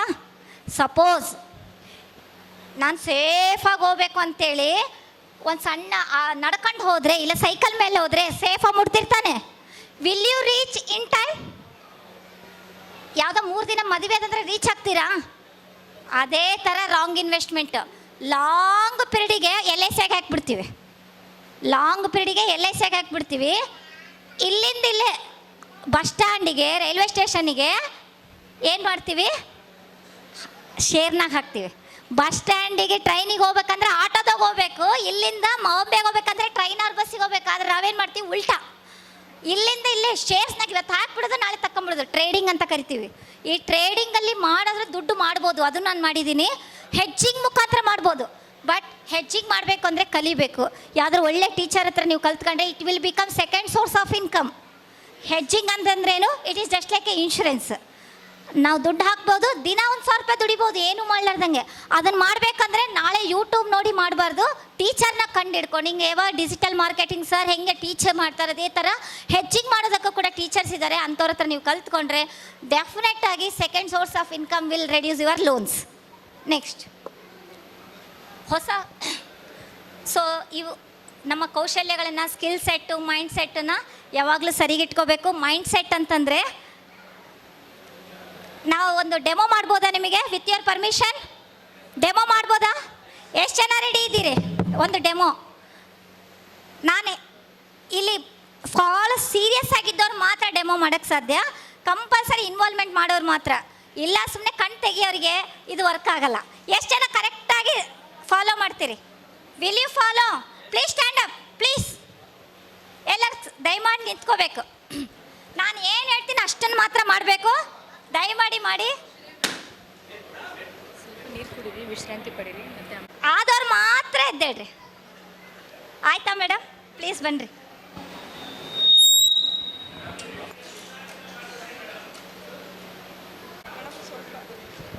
ಸ್ವಲ್ಪ 2 ಬುಕ್ ಇಟ್ಕೊಂಡಿದ್ದೆ ಮೇಡಮ್. ಫಸ್ಟ್ ಒಂದು ಬುಕ್ಕು, ಆಮೇಲೆ ಇನ್ನೊಂದು ಬುಕ್ಕು, ಆಮೇಲೆ ಕಲ್ಲು, ಆಮೇಲೆ ಕೈ ಓಪನ್ ಆಯಿತು madam. Thank you madam. So ನಿಜವಾಗ್ಲೂ ನಾನು ಬುಕ್ಸ್ ಇಟ್ಟಿದ್ನಾ ನಿಮಗೆ? ಬುಕ್ಸ್ ಇಟ್ಟಿದ್ನಾ? ಯಾಕೆ ಆ ಫೀಲ್ ಆಯಿತು ಅಂದರೆ ಬುಕ್ಸ್ ಇಟ್ಟರೆ ಭಾರ ಆಗುತ್ತೋ ಅನ್ನೋ ವಿಚಾರ ನಿಮಗೆ ಗೊತ್ತಿತ್ತು. ಸೊ ಇಲ್ಲಿದ್ದರೆ ಮಾತ್ರ ಇಲ್ಲಿ ಫೀಲ್ ಆಯಿತು. ಹಾಗಾಗಿ ಈ ಸಬ್ಕಾನ್ಷಿಯಸ್ ಮೈಂಡಲ್ಲಿ ನೀವು ಏನು ತುಂಬಿಸ್ತೀರೋ ಅದೇ ನಿಜವಾದ ಪ್ರಪಂಚದಲ್ಲಿ ಆಗೋದು. ಹಾಗಾಗಿ ಸಬ್ಕಾನ್ಷಿಯಸ್ ಮೈಂಡಲ್ಲಿ ಯಾವಾಗಲೂ ಈ ಪಾಸಿಟಿವಿಟಿನೇ ತುಂಬ್ತಾ ಬಂದರೆ 100% ಸಕ್ಸಸ್ಫುಲ್ಲಾಗಿ ಏನು ನೀವು ಎಂಟರ್ಪ್ರೈನ್ ಆಗಿರಲ್ಲ, ಇಂಟರ್ನ್ಯಾಷನಲ್ ಸಕ್ಸಸ್ಫುಲ್ ಆಗ್ಬೋದು. ನೆಕ್ಸ್ಟ್ ಅದಕ್ಕೊಂದು ಸಣ್ಣದೊಂದು ಟೆಕ್ನಿಕ್ ಹೇಳಿ ಸ್ಟಾಪ್ ಮಾಡ್ತೀನಿ. ನಾವು ಮನೆ ಕಟ್ಟಬೇಕಂದ್ರೆ ಈಗಲೇ ಹೋಗಿ ಬಡ ಬಡ ಮನೆ ಕಟ್ಟಲ್ಲ. ಫಸ್ಟ್ ಏನು ಮಾಡ್ತೀವಿ? ಇಂಜಿನಿಯರ್ ಹತ್ರ ಹೋಗ್ತೀವಿ. ಪ್ಲ್ಯಾನಿಂಗ್ ಹಾಕ್ಸ್ಕೋಬೇಕು ಅಂದರೆ ಮೈಂಡಲ್ಲಿ ಆಲ್ರೆಡಿ ಪ್ಲ್ಯಾನಿಂಗ್ ಇರ್ತದೆ ತಾನೆ, ಅದೇ ಪೇಪರ್ ಮೇಲೆ ಬರುತ್ತೆ, ಅದೇ ರಿಯಲ್ ರೂಪದಲ್ಲಿ ಬರುತ್ತೆ. ಹಾಗೆ ಶ್ರೀಮಂತರ ಗ್ರಾಹಕರನ್ನ ಹುಡ್ಕೋದಕ್ಕೂ, ಸಾಲಗಳನ್ನು ತೀರಿಸೋದಕ್ಕೂ, ಇನ್ಕಮ್ ಜಾಸ್ತಿ ಮಾಡ್ಕೊಳ್ಳೋಕ್ಕೂ, ಖುಷಿಯಾಗಿರೋದಕ್ಕೂ, ಸಂಬಂಧಗಳನ್ನು ಚೆನ್ನಾಗಿ ಇಟ್ಕೊಳ್ಳೋದಕ್ಕೂ ಎಲ್ಲದಕ್ಕೂ ಒಂದೇ ಒಂದು ಟೆಕ್ನಿಕ್ಕು. ಅದನ್ನು ಹೇಳಿ ವಿರಾಮ ಮಾಡಿ. ಫಸ್ಟ್ ರಾತ್ರಿ ಎಲ್ಲರೂ ಮಲಗ್ತೀರಾ? ಎಲ್ಲರೂ ಮಲಗ್ತಿರ್ತಾನೆ. ಬೆಳಿಗ್ಗೆ ಎಲ್ಲರೂ ಎದ್ದೇಳ್ತಿರ್ತಾನೆ. ಎದ್ದೇಳಲೇಬೇಕು, ಇಲ್ಲಾಂದರೆ ರಾತ್ರಿ ಆಗಲ್ಲ. ಬೆಳಿಗ್ಗೆ ಎದ್ದೇಳಬೇಕು, ರಾತ್ರಿ ಮಲಗಬೇಕು. ಆದರೆ ನಾನು ಹೇಳೋ ಟೆಕ್ನಿಕ್ಕು ರಾತ್ರಿ ಮಲಗೋ ಮುಂದೆ ಕಣ್ಣು ಎಳಿತಾ ಇರಬೇಕು. ಇನ್ನೇನು ಈಗ ಕಣ್ಣು ಬಿಡ್ತಾ ಫುಲ್ಲು ನಮಗೆ ಬಿಡೋಕ್ಕಾಗ್ತಿರ್ಬೋದು. ಅಂಥ ಟೈಮಲ್ಲಿ ಈ ಟೆಕ್ನಿಕ್ನ ಮಾಡಬೇಕು. ಅದನ್ನು ಆಲ್ಫಾ ಸ್ಟೇಜ್ ಅಂತ ಕರಿತೀವಿ. ರಾತ್ರಿ ಮಲಗೋ ಮುಂದೆ ಎಲ್ಲರಿಗೂ ಥ್ಯಾಂಕ್ಸ್ ಹೇಳಿ ಮಲ್ಕೊಂಬಿಡ್ರಿ. ಅಪ್ಪ, ಅಮ್ಮ, ಗ್ರಾಹಕರು, ನಿಮ್ಮ ಫ್ರೆಂಡ್ಸು, ಇವತ್ತು ಪರಸ್ಪರ ಗುಂಪಿಗೂ ಎಲ್ಲರಿಗೂ ಥ್ಯಾಂಕ್ಸ್ ಹೇಳಿ ಮಲ್ಕೊಂಬಿಡ್ಬೇಕು. ಮತ್ತು ಬೆಳಗ್ಗೆ ಎದ್ದ ತಕ್ಷಣ ಇದೇ ಟೆಕ್ನಿಕ್ಕು. ಸೂರ್ಯ, ಚಂದ್ರ ಎಲ್ಲರಿಗೂ ಥ್ಯಾಂಕ್ಸ್ ಹೇಳಿದ್ದೇಳ್ರಿ. ನಿಜ ಹೇಳ್ತೀನಿ, ಇವತ್ತು ಪರಸ್ಪರದಲ್ಲಿ ಇರೋದಕ್ಕೂ ನೆಕ್ಸ್ಟ್ ಪರಸ್ಪರದ ಮೀಟ್ ಮಾಡುವಾಗ ನಿಮ್ಮ ಸ್ಥಿತಿಗತಿಗಳು, ನೀವು ಸಾಲದಿಂದ ಮುಕ್ತರಾಗಿ ಶ್ರೀಮಂತ ಗ್ರಾಹಕರನ್ನು ನೀವು ಹುಡುಕೋದಲ್ಲ, ನೀವು ಮೊದಲು ಶ್ರೀಮಂತರಾಗಿರ್ತೀರಿ, ಆ ಗ್ರಾಹಕರು ಕೂಡ ಶ್ರೀಮಂತರಾಗಿರ್ತೀರಿ. ಸೊ ಎಷ್ಟು ಜನ ಕಮಿಟ್ಮೆಂಟ್ ಕೊಡ್ತೀರಿ ಇದು ನಾಳೆಯಿಂದ ಇವತ್ತಿಂದ ಮಾಡ್ತೀರಂತ? ನಾನಂತೂ ಮಾಡ್ತಾ ಇದ್ದೀನಿ. ವಿಲಿಯುಡು ತುಂಬ ಧನ್ಯವಾದಗಳು. ಇಷ್ಟಿದೆ ಎಷ್ಟೊಂದು ಪೇಷನ್ಸಿಂದ ನನ್ನನ್ನು ಸಹಿಸ್ಕೊಂಡಿದ್ದಕ್ಕೆ. ಆ್ಯಂಡ್ ಪರಸ್ಪರ ಗುಂಪಿಗೂ ಅನಂತ ಧನ್ಯವಾದಗಳು. ನನ್ನ ರಿಸೋರ್ಸ್ ಪರ್ಸನ್ ಅಂತ ಗುರುತಿಸಿದ್ದಕ್ಕಾಗಿ ಅನಂತ ಧನ್ಯವಾದಗಳು. Thank you so much. ಜೋರು ಚಪ್ಪಾಳೆಯೊಂದಿಗೆ ಮೇಡಮ್ ಅವರಿಗೆ ಸನ್ಮಾನವನ್ನು ಸ್ವೀಕರಿಸಿ.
ನಮ್ಮೆಲ್ಲರಿಗೂ ಹಾಗೂ ಯುವಕರಿಗೂ ಸಮಾಜದ ಪ್ರತಿಯೊಬ್ಬ ವ್ಯಕ್ತಿಗೂ ಮಾದರಿಯಾಗಬೇಕು.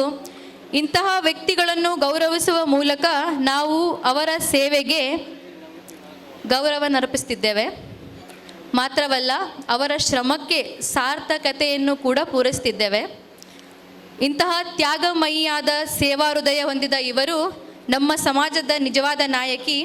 ಇವರು ಮಾಡಿದ ಸೇವೆಗಳಿಗೆ ಕೇವಲ ನಮ್ಮ ಹೃದಯದ ಅಲ್ಪ ಗುಣರಂಜನೆ ಹಾಗೂ ಅಲ್ಪ ಸನ್ಮಾನ. ಇಲ್ಲಿಯವರೆಗೆ ತಮ್ಮ ಶ್ರಮವನ್ನು, ಸಮಯವನ್ನು, ಪ್ರೀತಿಯನ್ನು ಸಮಾಜದ ಹಿರಿಯ ನಾಗರಿಕರಿಗೆ ಸೇವೆಗೆ ಮುಡಿಪಾಗಿಟ್ಟ ಈ ಮಹಿಳೆಯನ್ನು ನಾವು ವೇದಿಕೆಯಲ್ಲಿ ಗೌರವಿಸಲಿಕ್ಕೆ ಶ್ರೀಯುತ ಮಲ್ಟಿಮೀಡಿಯಾ ಚಂದ್ರು, ಶ್ರೀಯುತ ರಾಜಾ ಸಾಬ್ ಸರ್ ಹಾಗೂ ರಮೇಶ್ ರಾಥೋಡನ್ನು ಆಹ್ವಾನಿಸುತ್ತೇನೆ.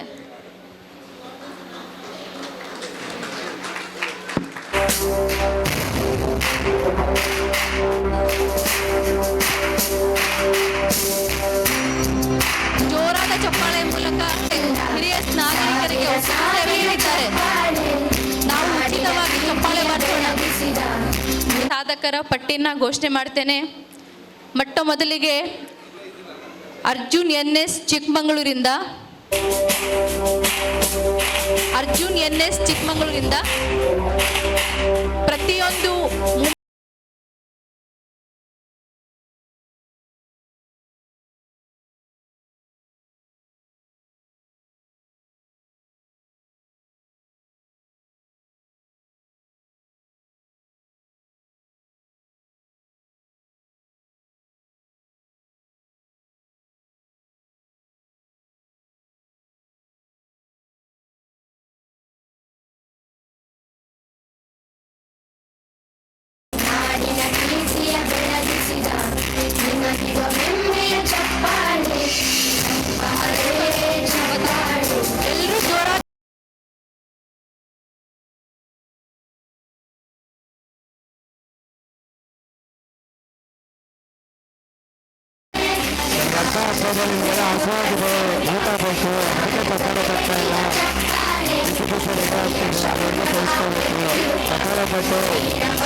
ಎಲ್ಲರೂ ಜೋರಾಗಿ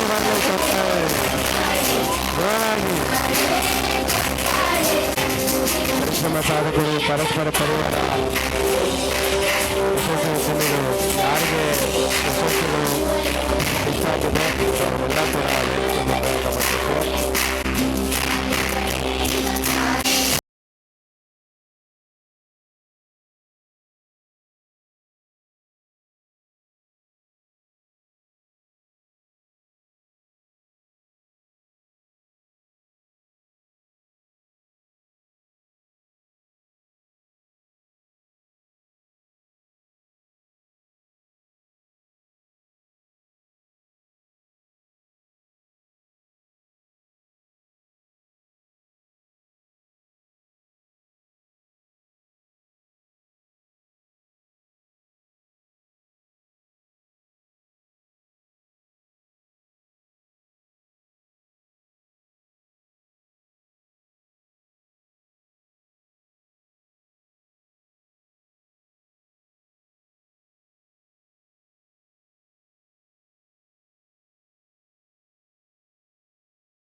ದಯವಿಟ್ಟು ಚಪ್ಪಾಳೆ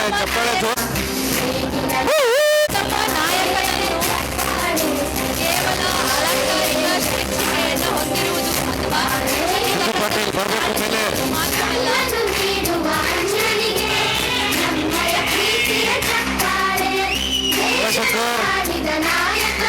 ವಿಮರ್ಶಕರ್ ನಿರವ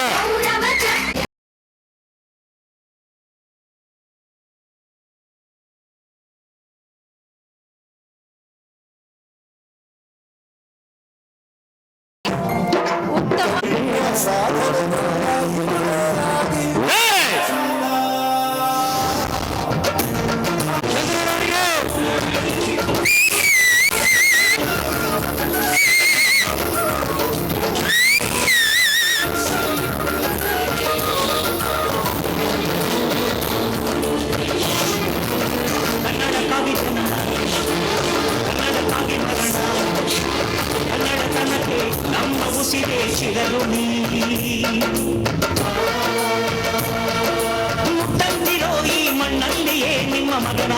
ಹುಟ್ಟುವೆ ಪ್ರತಿ ಜನ್ಮ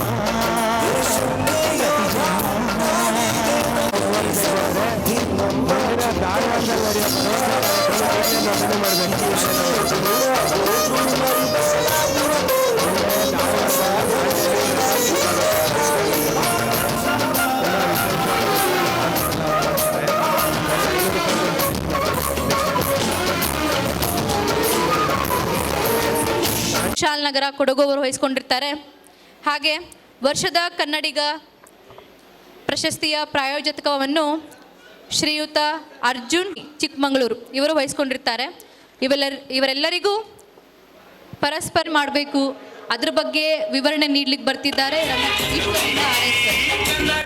ದಯವಿಟ್ಟು ವೇದಿಕೆ ಮೇಲೆ ಬರಬೇಕು.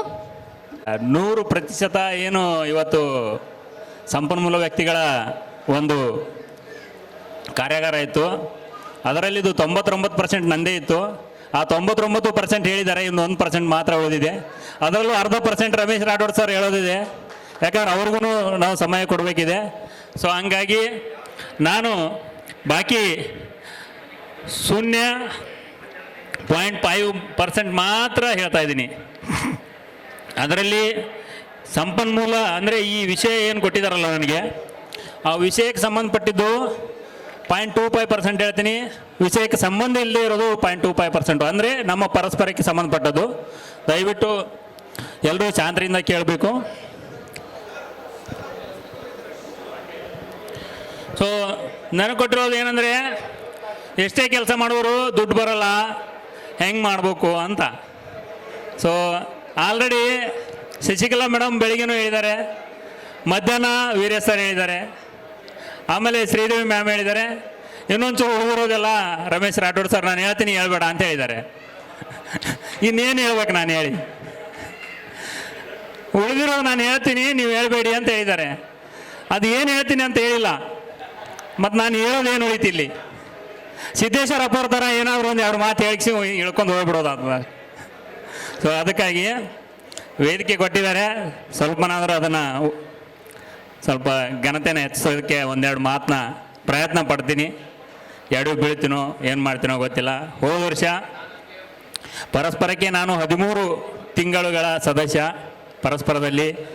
ಹೋದ ಅನ್ವೇಷಣೆಯಲ್ಲಿ ಕೇವಲ 1 ತಿಂಗಳಾಗಿತ್ತು ನಾನು ತರಬೇತಿಗೆ ಜಾಯಿನ್ ಆಗೋದಕ್ಕೆ. ಮಿಥುನ್ ಬ್ರದರ್ ಇವತ್ತು ಬಂದಿಲ್ಲ. ಆ ಮಿಥುನ್ ಬ್ರದರ್ ಥ್ರೂ ಅವರು ಚಂದ್ರು ಅಣ್ಣನ ಪರಿಚಯ ಮಾಡೋರು, ಅವ್ರಿಗೆ ಏನು ಗೊತ್ತಾಯ್ತೋ ಗೊತ್ತಿಲ್ಲ, ಇಮಿಡಿಯೇಟ್ ಅವನ್ನ ಗ್ರೂಪಿಗೆ ಹಾಕಿ ಅಂದರು.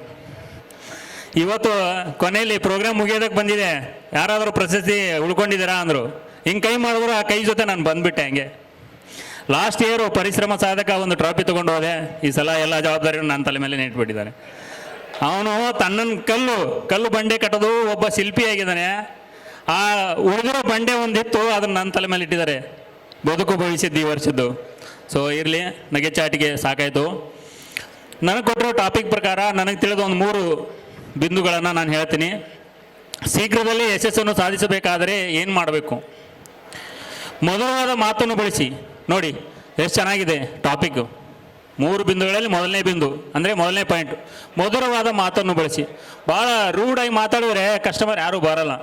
ಇನ್ನು ಕೆಲಸ ಮಾಡೋದು ಎಲ್ಲಿಂದ ಬಂತು ಸರ್? ಪರಿಶ್ರಮ ಪಡೆದೇ ಹಣ ಬರೋದು. ಹಣ ಕೆಲಸ ಮಾಡೋಕ್ಕೆ ಕೆಲಸನೇ ಇರಲ್ಲ ಅಂದರೆ ಹಣ ಎಲ್ಲಿಂದ ಬರುತ್ತೆ? ಸೊ ಬಂದಿರೋ ಕಸ್ಟಮರ್ ಜೊತೆಗೆ ಚೆನ್ನಾಗಿ ಮಾತಾಡಿದ್ರೆ ಕಸ್ಟಮರು ಬೇರೆಯವ್ರಿಗೆ ಹೇಳ್ತಾರೆ, ಏನಪ್ಪ ಪಾಪ ಕೂಡ್ಸ್ಕೊಂಡು ಚೆನ್ನಾಗಿ ವಿಚಾರಿಸ್ತಾನೆ, ಅವನ ಹತ್ರ ಆಗಿಲ್ಲ ಅಂದರೂ ಕೂಡ ಬೇರೆಯವ್ರ ಹತ್ರ ಕಳಿಸ್ತಾನೆ, ಇಲ್ಲ ಮಾಡಿಕೊಡ್ತಾನೆ. ಏನು ಆದಷ್ಟು ಮಧುರವಾಗಿ ಮಾತಾಡಿ ಅವರನ್ನು ಮಾತನಾಡುವುದು ಕೂಡ ಒಂದು ಕಲೆ. ಯಾವ ವ್ಯಕ್ತಿ ಮಧುರವಾದ ಮಾತುಗಳನ್ನು ಆಡುತ್ತಾನೋ ಅವನು ಜೀವನದಲ್ಲಿ ಬಹುಬೇಗನೆ ಯಶಸ್ಸಿನ ಮೆಟ್ಟಲನ್ನು ಏರುತ್ತಾನೆ. ಇದು ನನ್ನನ್ನೇ ನೋಡಿ ನಾನು ಬರೆದುಕೊಂಡ ಒಂದು ಬಿಂದು. ಅಂಥ ವ್ಯಕ್ತಿಗಳಿಗೆ ಯಶಸ್ಸನ್ನು ಸಾಧಿಸಲು ಒಂದಿಷ್ಟು ಕಷ್ಟವಾಗುವುದಿಲ್ಲ. ಅಷ್ಟು ಮಾತ್ರವಲ್ಲ, ಅಂಥ ಜನರು ತಮ್ಮ ಜೀವನದಲ್ಲಿ ಅತ್ಯಂತ ಕಡಿಮೆ ಶತ್ರುಗಳನ್ನು ಹೊಂದಿರುತ್ತಾರೆ. ನನಗೆ ಈ 3 ವರ್ಷದ CSCಗಳಲ್ಲಿ ನನ್ನ ಶತ್ರು ಅಂದರೆ ನಾನು ಅಂದ್ಕೊಂಡಿರೋದು ನಮ್ಮ DM ಅಂತ ಅಂದ್ಕೊಂಡಿದ್ದೆ. ಅವರು ಕೂಡ ಇವತ್ತಿಗಿಲ್ಲ. ಅವರು ಕೂಡ ಇವತ್ತಿಗಿಲ್ಲ. ಯಾಕಂದರೆ ಇದೇ ಒಂದು ಮೊದಲನೇ ಬಿಂದು, ನನ್ನ ಒಂದು ಆ ಶತ್ರುವನ್ನು ದೂರ ಮಾಡೋದಕ್ಕೆ ಕಾರಣ ಆಗಿರೋದು. ಅದಕ್ಕೆ ಚಂದ್ರಣ್ಣ ಕೂಡ, ಆ ಪರಸ್ಪರ ಕೂಡ. ಜೊತೆಗೆ ಇವರ ಸ್ನೇಹವನ್ನು ಅಂದರೆ ಇಂಥ ಮಧುರವಾಗಿ ಯಾರು ಮಾತಾಡ್ತಾರೆ, ನಾನಂತಲ್ಲ, ನಿಮ್ಮಲ್ಲಿ ಎಲ್ಲರೂ ಚೆನ್ನಾಗಿ ಮಾತಾಡೋರು ಇದ್ದೀರಾ, ಅಂಥವರ ಸ್ನೇಹವನ್ನು ಬೆಳೆಸೋದಕ್ಕಾಗಿ ಹೆಚ್ಚಿನ ಜನರು ಕಾಯುತ್ತಾ ಕುಳಿತಿರ್ತಾರೆ ಅಂತೆ. ಅಂದರೆ ವೇಟ್ ಮಾಡ್ತಾ ಇರ್ತಾರೆ ಇಂಥ ಜನರನ್ನು ಸ್ನೇಹ ಬೆಳೆಸೋದಕ್ಕೆ. ಸುಲಭವಾಗಿ ಅನೇಕ ಬಾರಿ ಅವರು ತಮ್ಮ ಪದಗಳ ಆಧಾರದ ಮೇಲೆ ತ್ವರಿತವಾಗಿ ಮತ್ತು ಸುಲಭವಾಗಿ ಉನ್ನತ ಸ್ಥಾನ ಮತ್ತು ಪ್ರತಿಷ್ಠೆಯನ್ನು ಸಾಧಿಸುತ್ತಾರೆ, ಸಮಾಜದಲ್ಲಿ ಗೌರವವನ್ನು ಪಡೆಯುತ್ತಾರೆ. ಇನ್ನು ಎರಡನೇ ಬಿಂದು ಕಠಿಣ ಪರಿಶ್ರಮ. ಬತ್ತು ನೋಡ್ರಿ, ಕೆಲಸ ಮಾಡೋದು. ಕೆಲಸ ಮಾಡಲೇಬೇಕು, ದುಡಿಲಿಲ್ಲ ಅಂದ್ರೆ ರೊಕ್ಕ ಯಾರು ಕೊಡ್ತಾರ್ರಿ? ಯಶಸ್ಸನ್ನು ಸಾಧಿಸುವುದಕ್ಕಾಗಿ ಕಠಿಣ ಪರಿಶ್ರಮವನ್ನು ಇಟ್ಟುಕೊಳ್ಳುವುದು ತುಂಬಾ ಮುಖ್ಯವಾಗಿರುತ್ತದೆ. ಸರಿಯಾದ ಯೋಜನೆಯೊಂದಿಗೆ ಕಠಿಣ ಪರಿಶ್ರಮದ ಮೂಲಕ ಮಾಡಿದ ಯಾವುದೇ ಕೆಲಸವಾದರೂ ಅದು ಆ ವ್ಯಕ್ತಿಗೆ ತ್ವರಿತವಾದ ಯಶಸ್ಸನ್ನು ತಂದುಕೊಡುತ್ತದೆ. ಸರಿಯಾದ ಯೋಜನೆಯ ಮೂಲಕ ಕೆಲಸ ಮಾಡದೇ ಇದ್ದರೆ ಅವನು ಎಷ್ಟೇ ಕಷ್ಟಪಟ್ಟು ದುಡಿದರೂ ಆತನಿಗೆ ಯಶಸ್ಸು ಸಿಗೋದಿಲ್ಲ. ಆದ್ದರಿಂದ ನಾವು ಜೀವನದಲ್ಲಿ ಏನನ್ನಾದರೂ ಸಾಧಿಸಲು ಬಯಸಿದರೆ ಮೊದಲು ಸ್ಟೆಪ್ ಬೈ ಸ್ಟೆಪ್, ಹಂತ ಹಂತವಾಗಿ ಯೋಜನೆಯನ್ನು ಹಾಕಿಕೊಂಡು ನಂತರ ಅದರ ಆಧಾರದ ಮೇಲೆ ಕೆಲಸವನ್ನು ಮಾಡಲು ಪ್ರಾರಂಭಿಸಬೇಕು. ಇಲ್ಲಿ ಈ ಸ್ಟೆಪ್ ಬೈ ಸ್ಟೆಪ್ ಅಂದ ತಕ್ಷಣ ನನ್ನ ಒಂದು 20 ವರ್ಷದ ಕಂಪನಿ ಅನುಭವವನ್ನು ಒಂದು ಸಣ್ಣದಾಗಿ 30 ಸೆಕೆಂಡಲ್ಲಿ ಹೇಳ್ಬಿಡ್ತೀನಿ. PDCA ಸೈಕಲ್ ಅಂತ ನಾವು ಒಂದು ಬೆಳಗ್ಗೆ ವೀರೇಶ್ ಸರ್ ಹೇಳಿದ್ರು, ಒಂದು ಎಕ್ಸರ್ಸೈಸ್ ಮಾಡಿಸೋರು. ನಮ್ಮದು ಜಪಾನಿ ಕಂಪನಿ ಕೇಳಿರ್ತೀರ, Honda motor cycle scooter India private limited ಅಂತ. ಫಸ್ಟ್ ಪ್ಲಾಂಟು ಹರಿಯಾಣದ ಗುಡ್ಗಾಂವಲ್ಲಿದೆ, NSC ಕ್ಯಾಂಪ್ ಎದುರಿಗೆ. ಅವ್ರು ಬೆಳಿಗ್ಗೆ ಮಧ್ಯಾಹ್ನ ರಾತ್ರಿ 3 ಶಿಫ್ಟಲ್ಲಿ ಎಕ್ಸರ್ಸೈಸ್ ಮಾಡಿಸ್ತಾಯಿದ್ರು. ಎಲ್ಲರೂ MD ಪೀರಿಯಡು, ಅಂದರೆ ಹಳೆಯ ಕಾಲದಲ್ಲಿ ಪ್ರಾಥಮಿಕ ಶಾಲೆಗಳಲ್ಲಿ ಮಾಡಿಸ್ತಾ ಇದ್ರಲ್ಲ ಅಂಥ MD ಪೀರಿಯಡ್ಗಳನ್ನು ಮಾಡಿಸ್ತಾಯಿದ್ರು. ಅವರಿಗೆ ನಾವು ಒಂದು ದಿವಸ ಕೇಳಿದ್ವಿ, ಸೌತ್ ಕರ್ನಾಟಕದವರೆಲ್ಲರೂ, ಸೌತ್ ಇಂಡಿಯಾದವರು 4 ಸ್ಟೇಟ್ನವರು ಹೋಗಿ ಕೇಳಿದ್ವಿ, ಯಾಕೆ ಸರ್ ಈ ಥರ ಅಂದರೆ, ನಿಮಗೆ ಗೊತ್ತಿದೆ ಅದಕ್ಕೆ ಬಂದಿದ್ದೀರಾ, ನಾರ್ತವ್ರು ಯಾರೇ ಬಂದಿದ್ದಾರಾ ನೋಡಿ ಅಂತಂದರು. ಯಾಕಂದರೆ ಅವ್ರು ಕೂಡ್ತಾ ಇದ್ರು, ನಾವು ಮಾಡ್ತಾಯಿದ್ವಿ. ಸೊ ಇಷ್ಟೇ ಒಂದು ಎಚ್ಚರಿಕೆ, ಅಂದರೆ ಮನುಷ್ಯನ ಒಂದು ಇದನ್ನು ಎಲ್ಲ ನರ್ವಸ್ ಸಿಸ್ಟಮ್ನ ಎಚ್ಚೆತ್ತುಕೊಳ್ಳುವಂಥ ಮಾಡ್ತಾಯಿತ್ತು. ಸೊ ಅದಕ್ಕಾಗಿ ನೋಡಿ, ನಾನು ನನ್ನ ಧ್ವನಿಗೇನೆ ಫಿದಾ ಇದ್ದಾರೆ, ನನ್ನ ಧ್ವನಿಗೇನೆ ಇದು ಅಭಿಮಾನಿಗಳಿದ್ದಾರೆ ಅಂತ ಅಣ್ಣ ಹೇಳ್ತಾ ಇರ್ತಾರೆ. ಆ ಧ್ವನಿಗಾಗಿನೇ ಇಷ್ಟು ಶಾಂತವಾಗಿ ಕೂತ್ ಕೇಳ್ತಾ ಇದ್ದಾರೆ ಅಂದರೆ ನಂದು ಎಷ್ಟೇ ಒಂದು ಹೆಮ್ಮೆ ಅನ್ನಿಸ್ತಾ ಇದೆ ನಿಮ್ಮ ಮೇಲೆ. ಇದರ ಜೊತೆಗೆ ಮೂರನೇ ಬಿಂದು ಏನಂದರೆ, ನಾವು ಏನೇ ಪ್ಲ್ಯಾನ್ ಮಾಡಿದ್ರು ಕೂಡ ಅದನ್ನು ಗೌಪ್ಯತೆಯನ್ನು ಕಾಪಾಡಿಕೊಳ್ಬೇಕು. ಅಂದರೆ ಸೀಕ್ರೆಟ್ ಮೇಂಟೈನ್ ಮಾಡಬೇಕು. ಸುಮ್ಮನೆ ಪಬ್ಲಿಕಲ್ಲಿ ಹೇಳ್ಕೊಂಡು ಹೋದರೆ ಆಯಿತು, ಪಕ್ಕದಲ್ಲಿ ಅಂಗಡಿನೂ ಹಾಕ್ತಾನೆ, ನಾಳೆ ನಮ್ಮ ಅಂಗಡಿಗೆ ನಮಗೆ ಹೊರಗೆ ಹಾಕಿಸಿದ್ರೆ ಬಾಡಿಗೆನೂ ಹಿಡಿತಾನೆ. ಸೊ ನೀವು ಕಡಿಮೆ ಸಮಯದಲ್ಲಿ ಯಶಸ್ಸನ್ನು ಸಾಧಿಸಲು ಬಯಸಿದರೆ ನಿಮ್ಮ ಗುರಿಗಳ ಬಗ್ಗೆ, ನೀವು ಅದಕ್ಕಾಗಿ ಹಾಕಿಕೊಂಡ ಯೋಜನೆಗಳ ಬಗ್ಗೆ ಮತ್ತು ಅವುಗಳನ್ನು ಸಾಧಿಸಲು ಮಾಡುತ್ತಿರುವ ಪ್ರಯತ್ನಗಳ ಬಗ್ಗೆ ಯಾರೊಂದಿಗೂ ಚರ್ಚಿಸಲು ಹೋಗಬೇಡಿ. ಬದಲಾಗಿ ನೀವು ಯಶಸ್ವಿಯಾದ ಬಳಿಕ ನಿಮ್ಮೊಂದಿಗೆ ಸಂಬಂಧ ಹೊಂದಿರುವ ಜನರೂ ಸಹ ನಿಮ್ಮ ಬಗ್ಗೆ ಆಶ್ಚರ್ಯಪಡುವ ರೀತಿಯಲ್ಲಿ ಕೆಲಸ ಮಾಡಿ. ಅಂದರೆ ನಿಮ್ಮ ಯಶಸ್ಸಿನ ಗುಟ್ಟು ಅದಾಗಿರಬೇಕು, ನಿಮ್ಮ ಯೋಜನೆ. ಮತ್ತು ವಾಸ್ತವವಾಗಿ ನಿಮ್ಮ ಯೋಜನೆಗಳ ಬಗ್ಗೆ ಹೆಮ್ಮೆ ಪಡುವ ಮೂಲಕ ನಿಮ್ಮ ವಿರೋಧಿಗಳು ಸಕ್ರಿಯರಾಗುತ್ತಾರೆ. ಗೊತ್ತಾಯಿತು ಅಂದರೆ ಹಿಂಗೆ ಅದೇ ಪ್ಲ್ಯಾನ್ನ ಅವರು ಯೂಸ್ ಮಾಡ್ತಾರೆ ಮತ್ತು ನಿಮ್ಮನ್ನು ಹಿಂದಕ್ಕೆ ತಳ್ಳಲು ಸಾಧ್ಯ ಇರುವ ಎಲ್ಲ ರೀತಿಯ ಪ್ರಯತ್ನಗಳನ್ನು ಮಾಡುತ್ತಾರೆ. ಈ ಕಾರಣದಿಂದಾಗಿ ಯಶಸ್ಸಿನ ಹತ್ತಿರ ಬಂದ ನಂತರವೂ ನೀವು ಅನೇಕ ಬಾರಿ ವಿಫಲರಾಗಬಹುದು. ಹಾಗಾಗಿ ಯಶಸ್ಸನ್ನು ಸಾಧಿಸುವ ಮುನ್ನ ನಿಮ್ಮ ಗುರಿಯನ್ನು, ಪ್ರಯತ್ನಗಳನ್ನು ಯಾವಾಗಲೂ ಗೌಪ್ಯವಾಗಿಡಿ. ಸೊ ನನ್ನ ಒಂದು ಬಿಂದು ಇಲ್ಲಿಗೆ ಮುಗಿಯುತ್ತೆ. ನಿಮಗೆ ಏನಾದರೂ ಪ್ರಶ್ನೆ ಇದ್ದರೆ, ಕೆಲಸ ಮಾಡಲಾರೆ ಹಣ ಗಳಿಸ್ಬೋದು ಅನ್ನೋವಂಥದ್ದು ಏನಾದರೂ ಇದ್ದರೆ ನೀವು ಯಾರಾದರೂ ಹೇಳಿ, ನಾನು ಕಲ್ತ್ಕೊಂಡು ಹೋಗ್ತೀನಿ, ಅದನ್ನು ನಾನು ಅಳವಡಿಸ್ಕೊತೀನಿ. ಆ ಥರ ಇದ್ದರೆ ಪಾಯಿಂಟು ಯಾರಾದರೂ ಹ್ಯಾಂಡ್ ರೈಸ್ ಮಾಡ್ಬೋದು. ಇದೆಯಾ ಕೆಲಸ ಮಾಡ್ದೇ ಹಣ ಬರುವಂಥದ್ದು? ಬಿಂದು ನನಗೆ ಕೊಟ್ಟರು ಒಂದು 8ನೇ ಬಿಂದು ಅದೇ ಇದೆ. ಸೊ ಅದಕ್ಕಾಗಿ ನಾನು ಈಗ ನನ್ನ ಈ ಮಾತನ್ನು ಮುಗಿಸೋದಕ್ಕೆ ಮುಂಚೆ ಒಂದೆರಡು ಸಾಮಾನ್ಯ ಮಾತನ್ನು ಹೇಳೋದಕ್ಕೆ ಇಷ್ಟಪಡ್ತಾ ಇದ್ದೀನಿ. ಪರಸ್ಪರ ಪರಿವಾರದಲ್ಲಿ ಸುಮಾರು 10 ವೇದಿಕೆಗಳನ್ನು ತೋರಿಸಿದರು. ಅದರಲ್ಲಿ ಮಾನವತಾ ವೇದಿಕೆ ಅಂತ. ನನ್ನ 20 ವರ್ಷದ ಸರ್ವಿಸಲ್ಲಿ ನನಗೆ ಒಬ್ಬರು ಚಂದ್ರು ನಂತರ ಬೆಂಗಳೂರವರು ಸತೀಶ್ ಬಸವರಾಜ್ಯ ಅಂತ KR ಪುರದವರು ನನ್ನ ಸ್ನೇಹಿತರಾಗಿದ್ದರು. ಇನ್ನೊಬ್ಬರು ಹಾಸನದವರು ಗಜಾನನ್ ಶರ್ಮಾ ಅಂತ, ಆಮೇಲೆ ಕಡೂರವರು G ತಿಮ್ಮಪ್ಪ ಅಂತ, ಆಮೇಲೆ ಭದ್ರಾವತಿಯವರು ಮಂಜುನಾಥ್ ಎಮ್ ಅಂತ, ನಾನೊಬ್ಬ ವಿಜಯಪುರದ ಈಶ್ವರ್ಲಿಂಗ್ ಅಂತ. ನಾವೊಂದು ಹೇಗೆ ಪರಸ್ಪರ ಇದೆಯಲ್ಲ ಆ ಥರ ಇದು ಶೋ ಇದೆ, ನಿಮಗೆ ಕಾಣಿಸ್ತಾ ಇದೆ. ನಾವು ಹಿಡನ್ನಾಗಿ ಒಂದು ಕೆಲಸನ ಮಾಡ್ತಾಯಿದ್ವಿ. ಅದನ್ನು ಹೇಳೋದಕ್ಕೆ ನನಗೆ ಹೆಮ್ಮೆ ಅನ್ನಿಸ್ತಾ ಇದೆ, ಅದಕ್ಕಾಗಿ ಹೇಳ್ತಾ ಇದ್ದೀನಿ. ಸಮಯ ಮೀರಿ ಹೋಗಿದೆ, ಆದರೂ ಹೇಳೋದಕ್ಕೆ ಇಷ್ಟಪಡ್ತಾ ಇದ್ದೀನಿ. ನಾವು ಏನು ಮಾಡ್ತಾಯಿದ್ದೀವಿ ನಾರ್ತ್ ಇಂಡಿಯಾದಲ್ಲಿ ನಿಮಗೆಲ್ಲ ಗೊತ್ತಿದೆ, ಡಿಸೆಂಬರ್ 15 ನಂತರ 5 ಡಿಗ್ರಿಗಿಂತಲೂ ಕಡಿಮೆ ಇರುತ್ತೆ ಟೆಂಪ್ರೇಚರು, ಜನವರಿ 15ರವರೆಗೆ. ಆ ಸಮಯದಲ್ಲಿ ರೋಡಲ್ಲಿ ಮಲಗಿರ್ತಾರೆ ಜನಗಳು. ಅಂಥ ಜನಗಳಿಗೆ ನಾವು ಕಂಟಿನ್ಯೂಸ್ಲಿ 1 ತಿಂಗಳು 5 ಜನ ನಿಮ್ಮಂಥವ್ರು ಗೌಪ್ಯ ಹುಂಡಿಯನ್ನು ಒಂದು ಮಾಡ್ತಿದ್ವಿ. ಆ ಗೌಪ್ಯ ಹುಂಡಿಯಲ್ಲಿ ಯಾರು ಹಣ ಹಾಕಿದ್ರು ಅವ್ರಿಗೊಂದು ಚದ್ದರು, ಒಂದು ಟೋಪಿ. ಬೆಳಿಗ್ಗೆ 2 ಮೋಟರ್ ಸೈಕಲ್ಲು, ಒಂದರಲ್ಲಿ 2, ಒಂದರಲ್ಲಿ 3 ಜನ. ಒಬ್ಬರು ಹಚ್ಚೋದು, ಒಬ್ಬರು ಟೋಪಿ ಹಾಕೋದು. ಬೆಳಿಗ್ಗೆ 4ರಿಂದ 5 ಗಂಟೆಯಲ್ಲಿ ಹಾಕಿ ನಾವು ಎ ಶಿಫ್ಟಿಗೆ ಹೋಗಿಬಿಡ್ತಾ ಇದ್ದೀವಿ. ಸೊ ಇಂಥ ಒಂದು ಮಹತ್ ಕಾರ್ಯನೂ ಕೂಡ ನಮ್ಮ ಪರಸ್ಪರ ಮಾಡ್ತಾ ಇದೆ. ಸೊ ಹಂಗಾಗಿ ಆ ಒಂದು ಮಾನವತಾ ವೇದಿಕೆ ನೋಡಿನೇ ನಾನು ಇಲ್ಲಿಗೆ ಸೇರ್ಕೊಂಡಿದ್ದೀನಿ. ಸೊ ಆ ಕೆಲಸನೂ ಕೂಡ ನೀವು ಮಾಡಿ ಎಲ್ಲರೂ. ನೀವು ದುಡಿಯೋ 100 ರೂಪಾಯಲ್ಲಿ 1 ರೂಪಾಯಿ ದಾನ ಮಾಡಿದ್ರೆ, ಅವಾಗಲೇ ಶ್ರೀದೇವಿ ಮ್ಯಾಮ್ ಕೂಡ ಹೇಳಿದ್ರು, ದಾನ ಮಾಡಿದ್ರೆ ಅದು 100 ಅಲ್ಲ 1000 ಪಟ್ಟು ಅಲ್ಲ 1,00,000 ಪಟ್ಟು ಹೆಚ್ಚುತ್ತೆ ಅಂತ ಹೇಳ್ಬಿಟ್ಟು. ಧನ್ಯವಾದಗಳು ಈ ಒಂದು ನನ್ನ ಅವಕಾಶನ ಕೊಟ್ಟಿದ್ದಕ್ಕೆ. ರಮೇಶ್ ರಾಥೋಡ್ ಬ್ರದರ್ ಅವರು ವೇದಿಕೆ ಬರಬೇಕಾಗಿತ್ತು ಅಂತ ಹೇಳಿ. ಖಾಲಿ ಖಾಲಿ ಎಲ್ಲ ಖಾಲಿ. ನೋಡಿದ್ರಾ ಭೀಮಾ ಮೂವಿ ಸರ್? ನೋಡಿದ್ರಾ ಭೀಮಾ ಮೂವಿ? ನೋಡಿದ್ರಾ?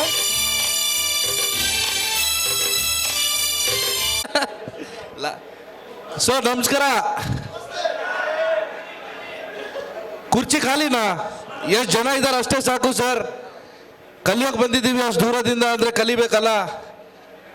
ಈ ಟೈಮ್ ನಮ್ಮದು, ಸದುಪಯೋಗ ಪಡ್ಕೋಬೇಕಷ್ಟೇ ನಾವು. ಕರೆಕ್ಟಾ?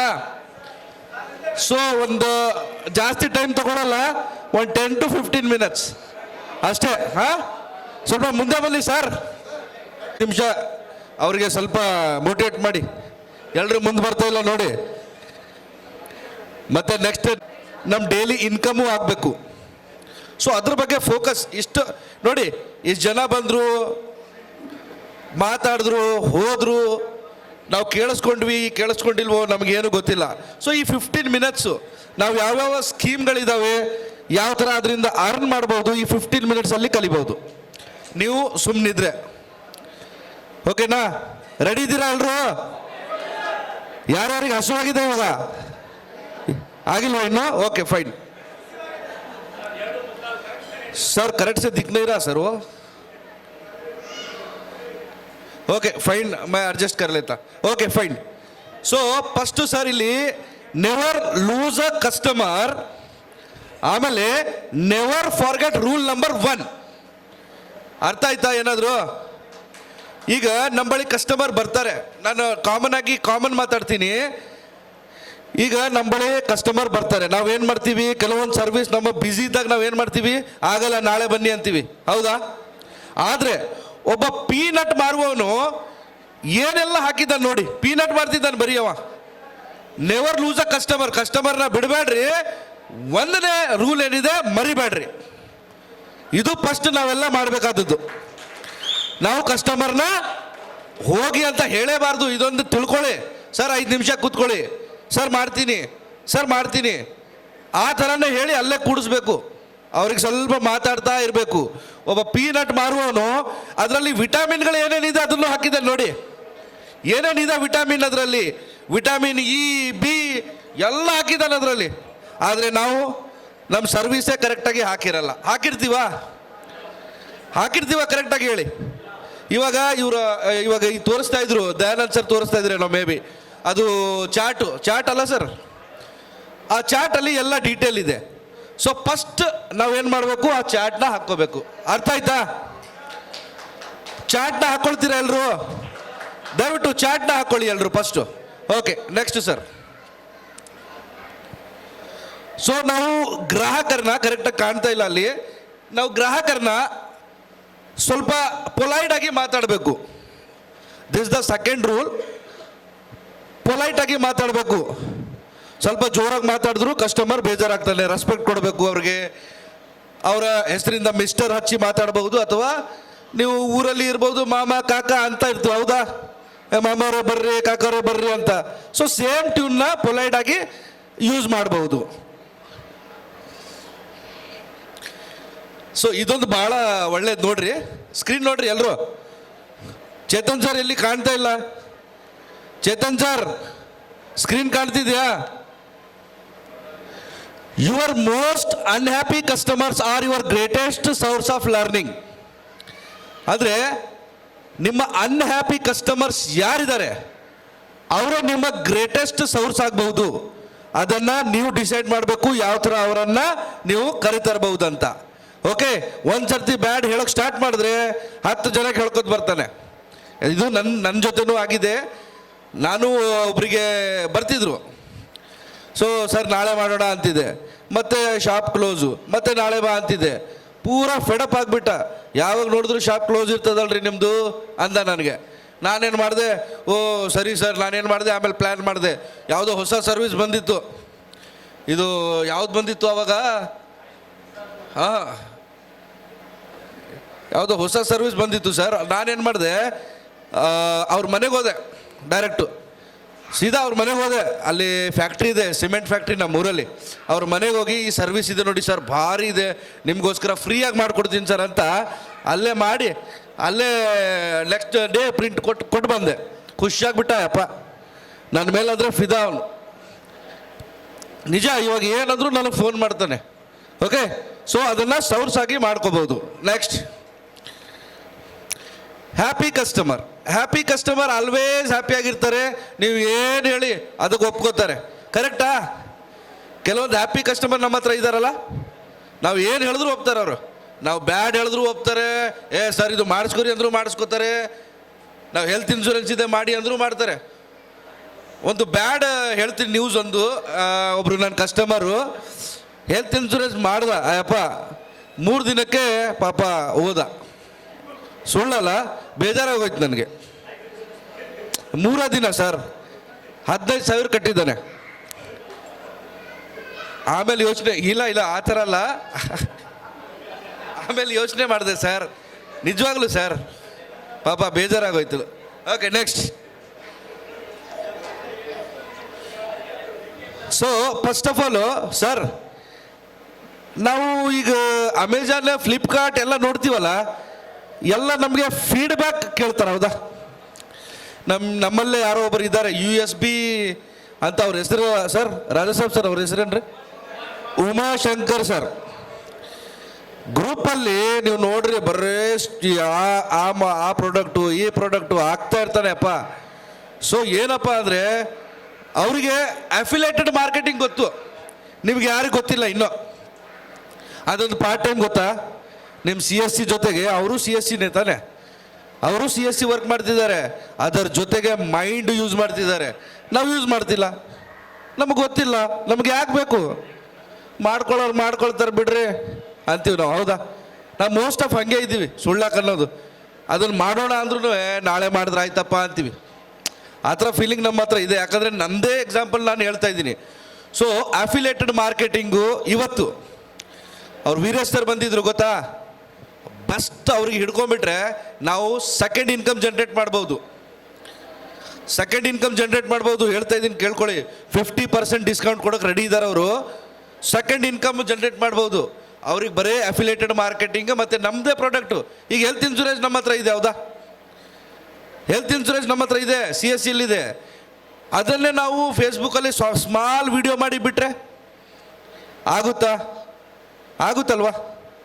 ಇನ್ಸ್ಟಾ ಇದೆ, ಫೇಸ್ಬುಕ್ ಇದೆ, ಅದರಲ್ಲಿ ಸ್ಮಾಲ್ ವಿಡಿಯೋ. ಯೂಟ್ಯೂಬ್ ಇದೆ, ಸ್ಮಾಲ್ ವಿಡಿಯೋ. ನಮ್ಮಣ್ಣ ತೇಜು ಮಾಡ್ತಿದ್ದ ಮಂಡ್ಯ, ಅದೇನೋ ಫೀಡ್ಬ್ಯಾಕ್ ಎಲ್ಲ ಮಾಡ್ತಿದ್ದ.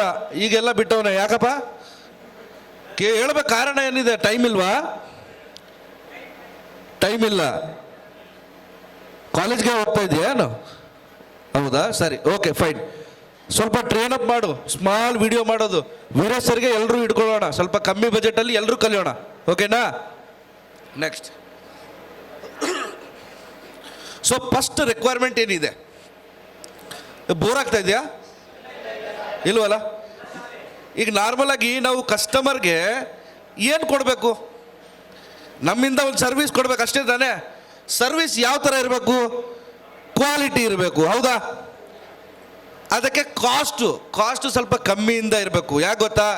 ನಾವು ಕಾಸ್ಟ್ ಇನ್ಕಮ್ ಎಷ್ಟೆಷ್ಟು 500 ರೂಪಾಯಿ 1000 ರೂಪಾಯಿ ತೊಗೋತೀವಿ. ಎಷ್ಟು ಜನ ಇದ್ದೀರಿ 500-1000 ತೊಗೊಳೋರು? ಕರೆಕ್ಟ್ ಹೇಳ್ರಿ. ಮುಚ್ಚು ಮರೆ ಇಲ್ಲದೆ 500 ರೂಪಾಯಿ 1000 ರೂಪಾಯಿ ತೊಗೊಳೋರು ಎಷ್ಟು ಜನ ಇದ್ರಿ ನೋಡಿ? ಇಲ್ಲೊಂದು ಮೈನಸ್ ಪಾಯಿಂಟ್ ಇದೆ ನಮ್ಮದು. ಯಾಕಂದರೆ ನಾನು ಅನುಭವಿಸಿದ್ದೀನಿ. ನಾನು 500, 1000, ಕೆಲವೊಂದು ಸರ್ತಿ 3000 ತೊಗೊಂಡಿದ್ದಿದೆ, ಸುಳ್ಳಲ್ಲ ಇದೆ. ಸೊ ಈ ನಡುವೆ ಏನಾಗಿದೆ ಗೊತ್ತಾ, ಕಸ್ಟಮರ್ ಕಾಸ್ಟ್ ಇನ್ಕಮ್ 300 ರೂಪಾಯಿ ಆದರೆ ಓಡೋಗ್ತಿದ್ದಾರೆ ನನ್ನ ಹತ್ರ, ಗೊತ್ತಿಲ್ಲ ಯಾಕೆ ಅಂತ. ಆವಾಗ ಬರೀ 140 ರೂಪೀಸ್ ಚಾರ್ಜ್ ಮಾಡಿದ್ದೀನಿ ನಾನು, ಕಾಸ್ಟ್ 140, ಇನ್ಕಮ್ 140. ಈಗ ಬರ್ತಿದ್ದಾರೆ ಕಸ್ಟಮರು. ಅಷ್ಟು ಜಾಸ್ತಿ ಕಮ್ಮಿ ಮಾಡೋದು ಹೇಳ್ತಾ ಇಲ್ಲ ನಾನು, ಸ್ವಲ್ಪ ಕಮ್ಮಿ, ಕಾಸ್ಟ್ ಎಫೆಕ್ಟಿವ್ ಆಗಿರಲಿ, ಮತ್ತು ಪ್ರಾಡಕ್ಟ್ ಡೆಲಿವರಿ ನಿಮ್ಮಿಂದ ಒಂದು ಏನಪ್ಪ ಏನು ಮಾಡ್ತೀರಾ, ಲ್ಯಾಮಿನೇಷನ್ ಮಾಡ್ತೀರಾ ತಾನೆ, ಆ ಲ್ಯಾಮಿನೇಷನ್ ನಿಮ್ಮ ಕಡೆಯಿಂದ ಮಾಡಿಕೊಟ್ರು ಭಾಳ ಒಳ್ಳೆಯದು. ಓಕೆನಾ? ನೆಕ್ಸ್ಟ್.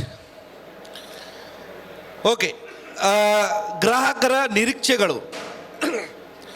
ನಿರೀಕ್ಷೆಗಳಕ್ಕಿಂತ ನಾನು ಒಂದು ಮಾತು ಕೇಳೋಕೆ ಇಷ್ಟಪಡ್ತೀನಿ. ಯಾರ್ಯಾರು ಕೈ ಸಾಲ ಮಾಡಿದ್ದೀರಾ? ಕೈ ಸಾಲ, ಸಾಲ ಸಾಲ ಓ ಸಾಬ್ರ ಎಲ್ಲರೂ ಮಲಗಿದ್ದೀರಾ? ಅಯ್ಯಪ್ಪ ಯಾರು ಕೇಳ್ತಾ ಇಲ್ರಿ ಸರ. ಓ ಸರ್ ಯಾರು ಕೇಳ್ತಾ ಇಲ್ಲ ಅಲ್ಲಿ. ಜಾಲಿ, ಎಲ್ಲ ಜಾಲಿ.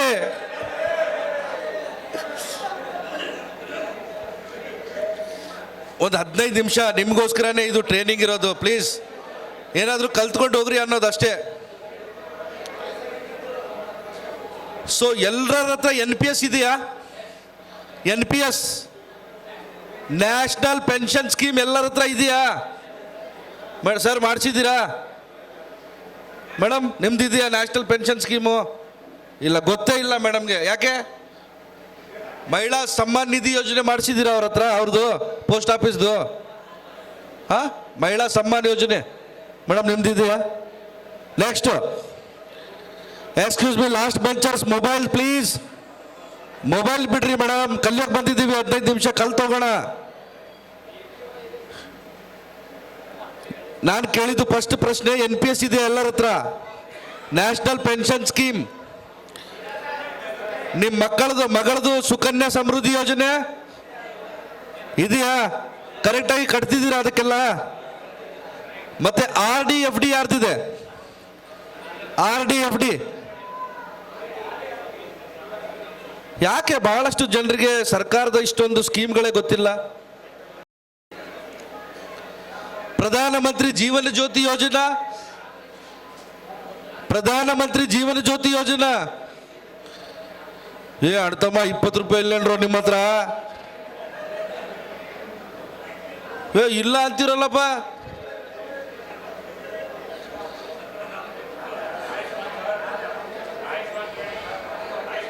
ಹೋಗ್ಲಿ, ಆಯುಷ್ಮಾನ್ ಭಾರತ್ ಇದೆ ಎಲ್ಲರ ಹತ್ರ?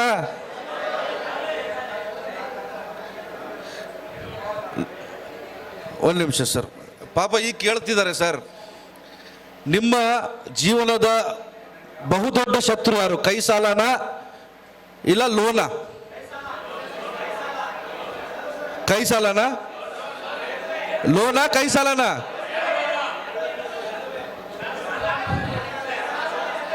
ಸರ, ನಾವೇ ಸರ್ವಿಸ್ ಸೆಂಟರ್ ಇಟ್ಕೊಂಡು ನಮ್ಮ ಹತ್ರ ಗೌರ್ಮೆಂಟ್ ಪ್ರಾಜೆಕ್ಟ್ ಇಲ್ಲಲ್ರಿ ಯಾವುದು? ಈಗ ಹೋಗ್ಲಿ, ನಿನ್ನೆ ಮೊನ್ನೆ ಒಂದು ಸರ್ವಿಸ್ ಬಂದಿದೆ CSC ಅಲ್ಲಿ, ನ್ಯಾಷನಲ್ ಫಿಶರೀಸ್ ಡಿಜಿಟಲ್ ಸರ್ಟಿಫಿಕೇಟ್. ಯಾರ್ಯಾರು ಮಾಡಿದ್ದೀರಾ? ಅದಕ್ಕೆ ಎಷ್ಟು ಇನ್ಸೆಂಟಿವ್ ಇದೆ ನನಗೂ ಗೊತ್ತಿಲ್ಲ ಸರ್. ಎಷ್ಟಿದೆ ಅದಕ್ಕೆ? National fisheries digital certificate 18. ಯಾರ್ಯಾರು ಮಾಡಿದ್ದೀರಾ? CSC ಯಾರ್ದಾರ್ದಿದೆ ಮಾರ? ಯಾರ್ದಾರ್ದಿದೆ CSC?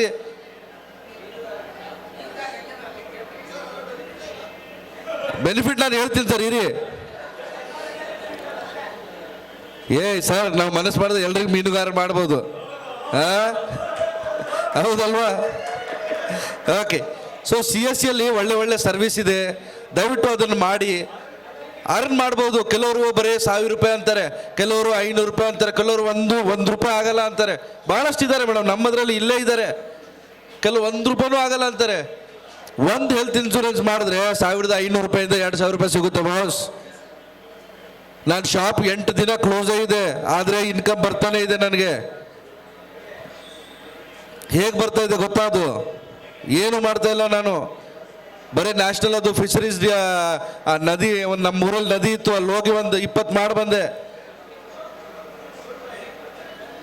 ಸುಳ್ಳ್ಯಾಕೆ ಅನ್ಬೇಕು, ನಾನು 100 ರೂಪಾಯಿ ತೊಗೊಂಡಿನಪ್ಪ. ಹಾಂ ಹೌದಪ್ಪ ತೊಗೊಂಡಿನಿ. ಓಕೆ, ಟಾಪಿಕಿಗೆ ಬರೋಣ. ಆನ್ ಸ್ಪಾಟ್ ಕೊಟ್ಟು ಬಂದೆ sir, lamination free. Okay sir, ಇದು ಗ್ರಾಹಕರ ನಿರೀಕ್ಷೆಗಳು. ಯಾರಾದರೂ ಹೇಳ್ತೀರಾ ನಿರೀಕ್ಷೆಗಳು?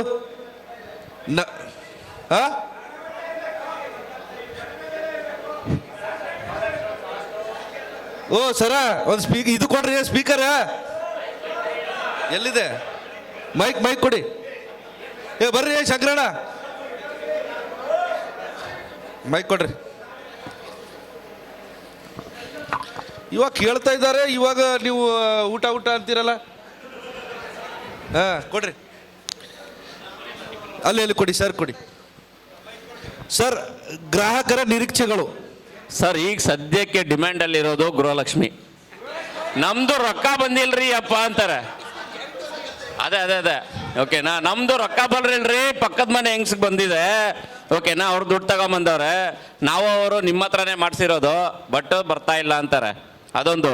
ಬಟ್ ಬೇಸಿಕ್ ಆಗಿ ಆ ಗ್ಯಾರಂಟಿ ಸ್ಕೀಮ್ನ ಬಿಟ್ಟು ಕಸ್ಟಮರ್ಸ್ ಏನೆಲ್ಲ ಅವ್ರಿಗೆ ರಿಕ್ವೈರ್ಮೆಂಟ್ಸ್ ಇರುತ್ತಂದರೆ, ಫಸ್ಟು ಅವ್ರಿಗೆ ರೆಸ್ಪೆಕ್ಟು ಬಂದಿದ ತಕ್ಷಣ. ಓಕೆನಾ, ಒಂದು ಸಮಾಧಾನಕರ ಮಾತು. ಅದು ಸರ್ವರ್ ಏನು ಕೆಲಸ ಮಾಡ್ತಾ ಇಲ್ಲ ಅಂದ್ರೂ ಕೆಲವೊಂದು ಕಸ್ಟಮರ್ಸ್ ಹೇಳ್ತಾರೆ, ಸರ್ ಸರ್ವರ್ ಕೆಲಸ ಆಗುತ್ತೋ ಬಿಡುತ್ತೋ, ನೀವು ಮಾತಾಡೋ ಅಂಥ ಮಾತುಗಳು ನಮ್ಮ ಮನಸ್ಸಿಗೆ ಸಮಾಧಾನ ತರುತ್ತೆ. ಅದೊಂದು. Super sir. ಓಕೆ, ಇದು ನನಗೆ ಆಗಿರೋಂಥ ಬೇಸಿಕ್ ಎಕ್ಸ್ಪೀರಿಯನ್ಸ್ ಸರ್. ಓಕೆ, ಮತ್ತು ಕಸ್ಟಮರ್ಗೆ ಕಾಲಕ್ಕೆ ಅವ್ರಿಗೆ ಏನು ಅನುಕೂಲ ಇದೆಯೋ ಸುತ್ತಾಡಿಸ್ದಿರಾ. ಓಕೆನಾ, ಅವ್ರ ಕೆಲಸ ಆನ್ ಟೈಮಲ್ಲಿ ಮುಗಿಸ್ಕೊಟ್ಬಿಟ್ಟು ಕಾಸ್ಟ್ ಎಫೆಕ್ಟಿವ್ ಆಗಿ, ಓಕೆನಾ, ಅವ್ರ ಕೆಲಸ ಕಂಪ್ಲೀಟಾಗಿ ಮುಗಿಸ್ಕೊಟ್ರೆ, ಅರ್ಧಂಬರ್ಧ ಮುಗಿಸ್ದಿರಾ ಫುಲ್ಲು ಅವ್ರ ಕೆಲಸನ ಏನಿದೆಯೋ ಅದನ್ನು ಕಂಪ್ಲೀಟ್ ಮಾಡಿದ್ರೆ ತುಂಬ ಖುಷಿ ಆಗ್ತಾರೆ ಸರ್. ಅವರಿಂದ ಇನ್ನೊಂದು 10 ಜನಕ್ಕೆ ನಮ್ಮ ಮೌತ್ ಕಮ್ಯುನಿಕೇಷನ್ ಮಾಡ್ತಾರೆ, ನಮ್ಮ ಆಫೀಸ್ ಬಗ್ಗೆ, ನಮ್ಮ ಸರ್ವಿಸ್ ಬಗ್ಗೆ ಅವರೇ ಮಾರ್ಕೆಟಿಂಗ್ ಮಾಡ್ತಾರೆ ಸರ್. ನಾವು ಮಾಡೋ ಅವಶ್ಯಕತೆನೇ ಇಲ್ಲ. ಸೂಪರ್. ಆಟೋಮೆಟಿಕ್ ಆಗಿ ಫುಟ್ಫಾಲ್ ಆಗುತ್ತೆ ಸರ್ ಕಸ್ಟಮರ್. ಸರ್, ನಿಮ್ಮ ಹೆಸರು ಗೊತ್ತಾಗ್ಲಿಲ್ಲ. ಸರ್ ಭರತ್ ಅಂತ. Bharat Kumar, Bengaluru sir. Super sir, thank you very much. Okay, ನಿರೀಕ್ಷೆಗಳು ಇನ್ಯಾರಾದ್ರೂ ಹೇಳ್ತೀರಾ? ಸರ್ ನಮಸ್ತೆ ಸರ್, ನನ್ನ ಹೆಸರು ದಯಾನಂದ್ ರೀ. ಹೇಳಿ ಸರ್, ಹೇಳಿ ಸರ್, ಹೇಳಿ. ಓ ಸರ, ಈಗ ಗ್ರಾಹಕರ ನಿರೀಕ್ಷೆಗಳು ಅಂತ ಬಂದಾಗ ಇವತ್ತು ಯಾವ ಥರ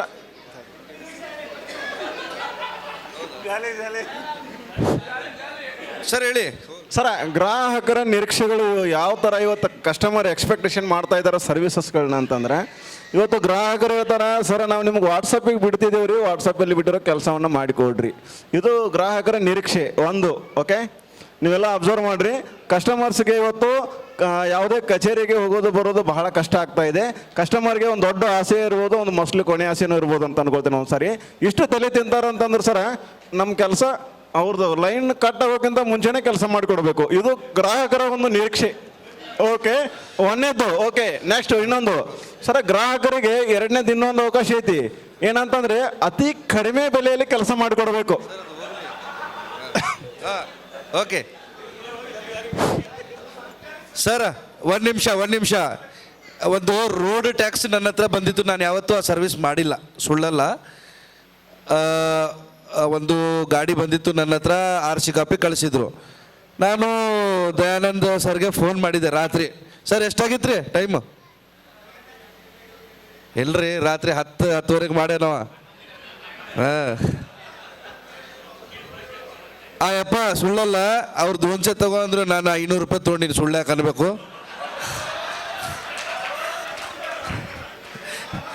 ಆದರೆ ದೋಲ್ಸೆ 50 ರೂಪಾಯಿ ಕಟ್ ಮಾಡಿಲ್ಲ ಅದರಲ್ಲೂ.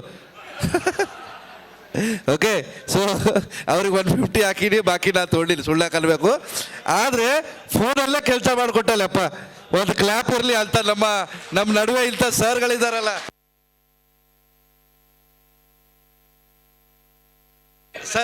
ಸರ್ ಇಲ್ಲಿ ಕೇಳಿ, ಸುಳ್ಳಲ್ಲ. ನಾನು ಬಹಳಷ್ಟು ಕೆಲಸ ನಾನು ಮಾಡಲ್ಲ ಸರ್. ಇಲ್ಲೇ ಆ ಹುಡುಗ ಇದೆ ನೋಡ್ರಿ, ತೇಜು, ಅರ್ಧ ಕೆಲಸ ಅವನೇ ಮಾಡ್ತಾನೆ ನಂದು.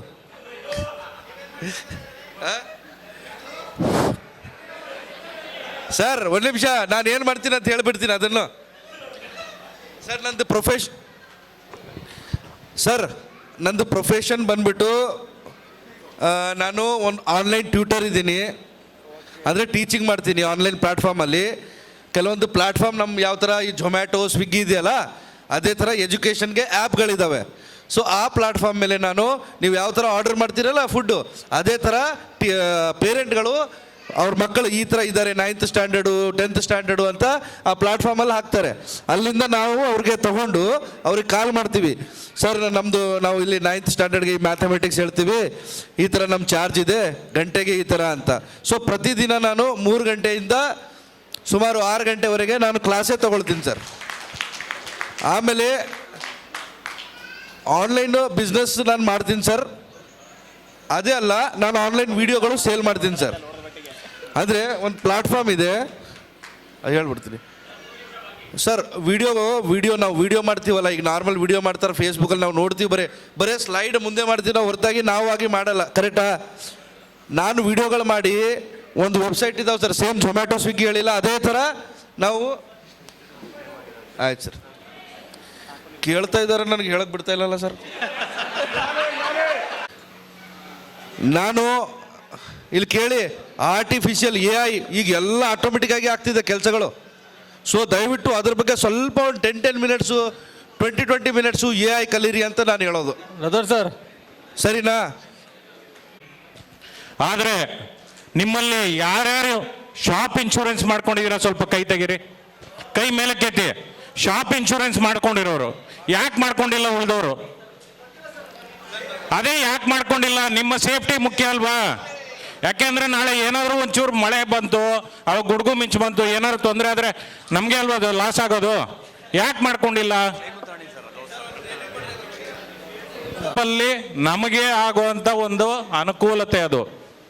ಯಾವುದೇ ಆಗಲಿ ನಾವು ಬೇರೆಯವ್ರ ಮೇಲೆ ಡಿಪೆಂಡ್ ಆಗದಿರ ನಮ್ಮ ಶಾಪ್ ಇನ್ಶೂರೆನ್ಸು ನಾವು ಮಾಡ್ಕೊಂಡ್ರೆ ನಮಗೆ ಒಳ್ಳೆಯದು ಅಲ್ವಾ?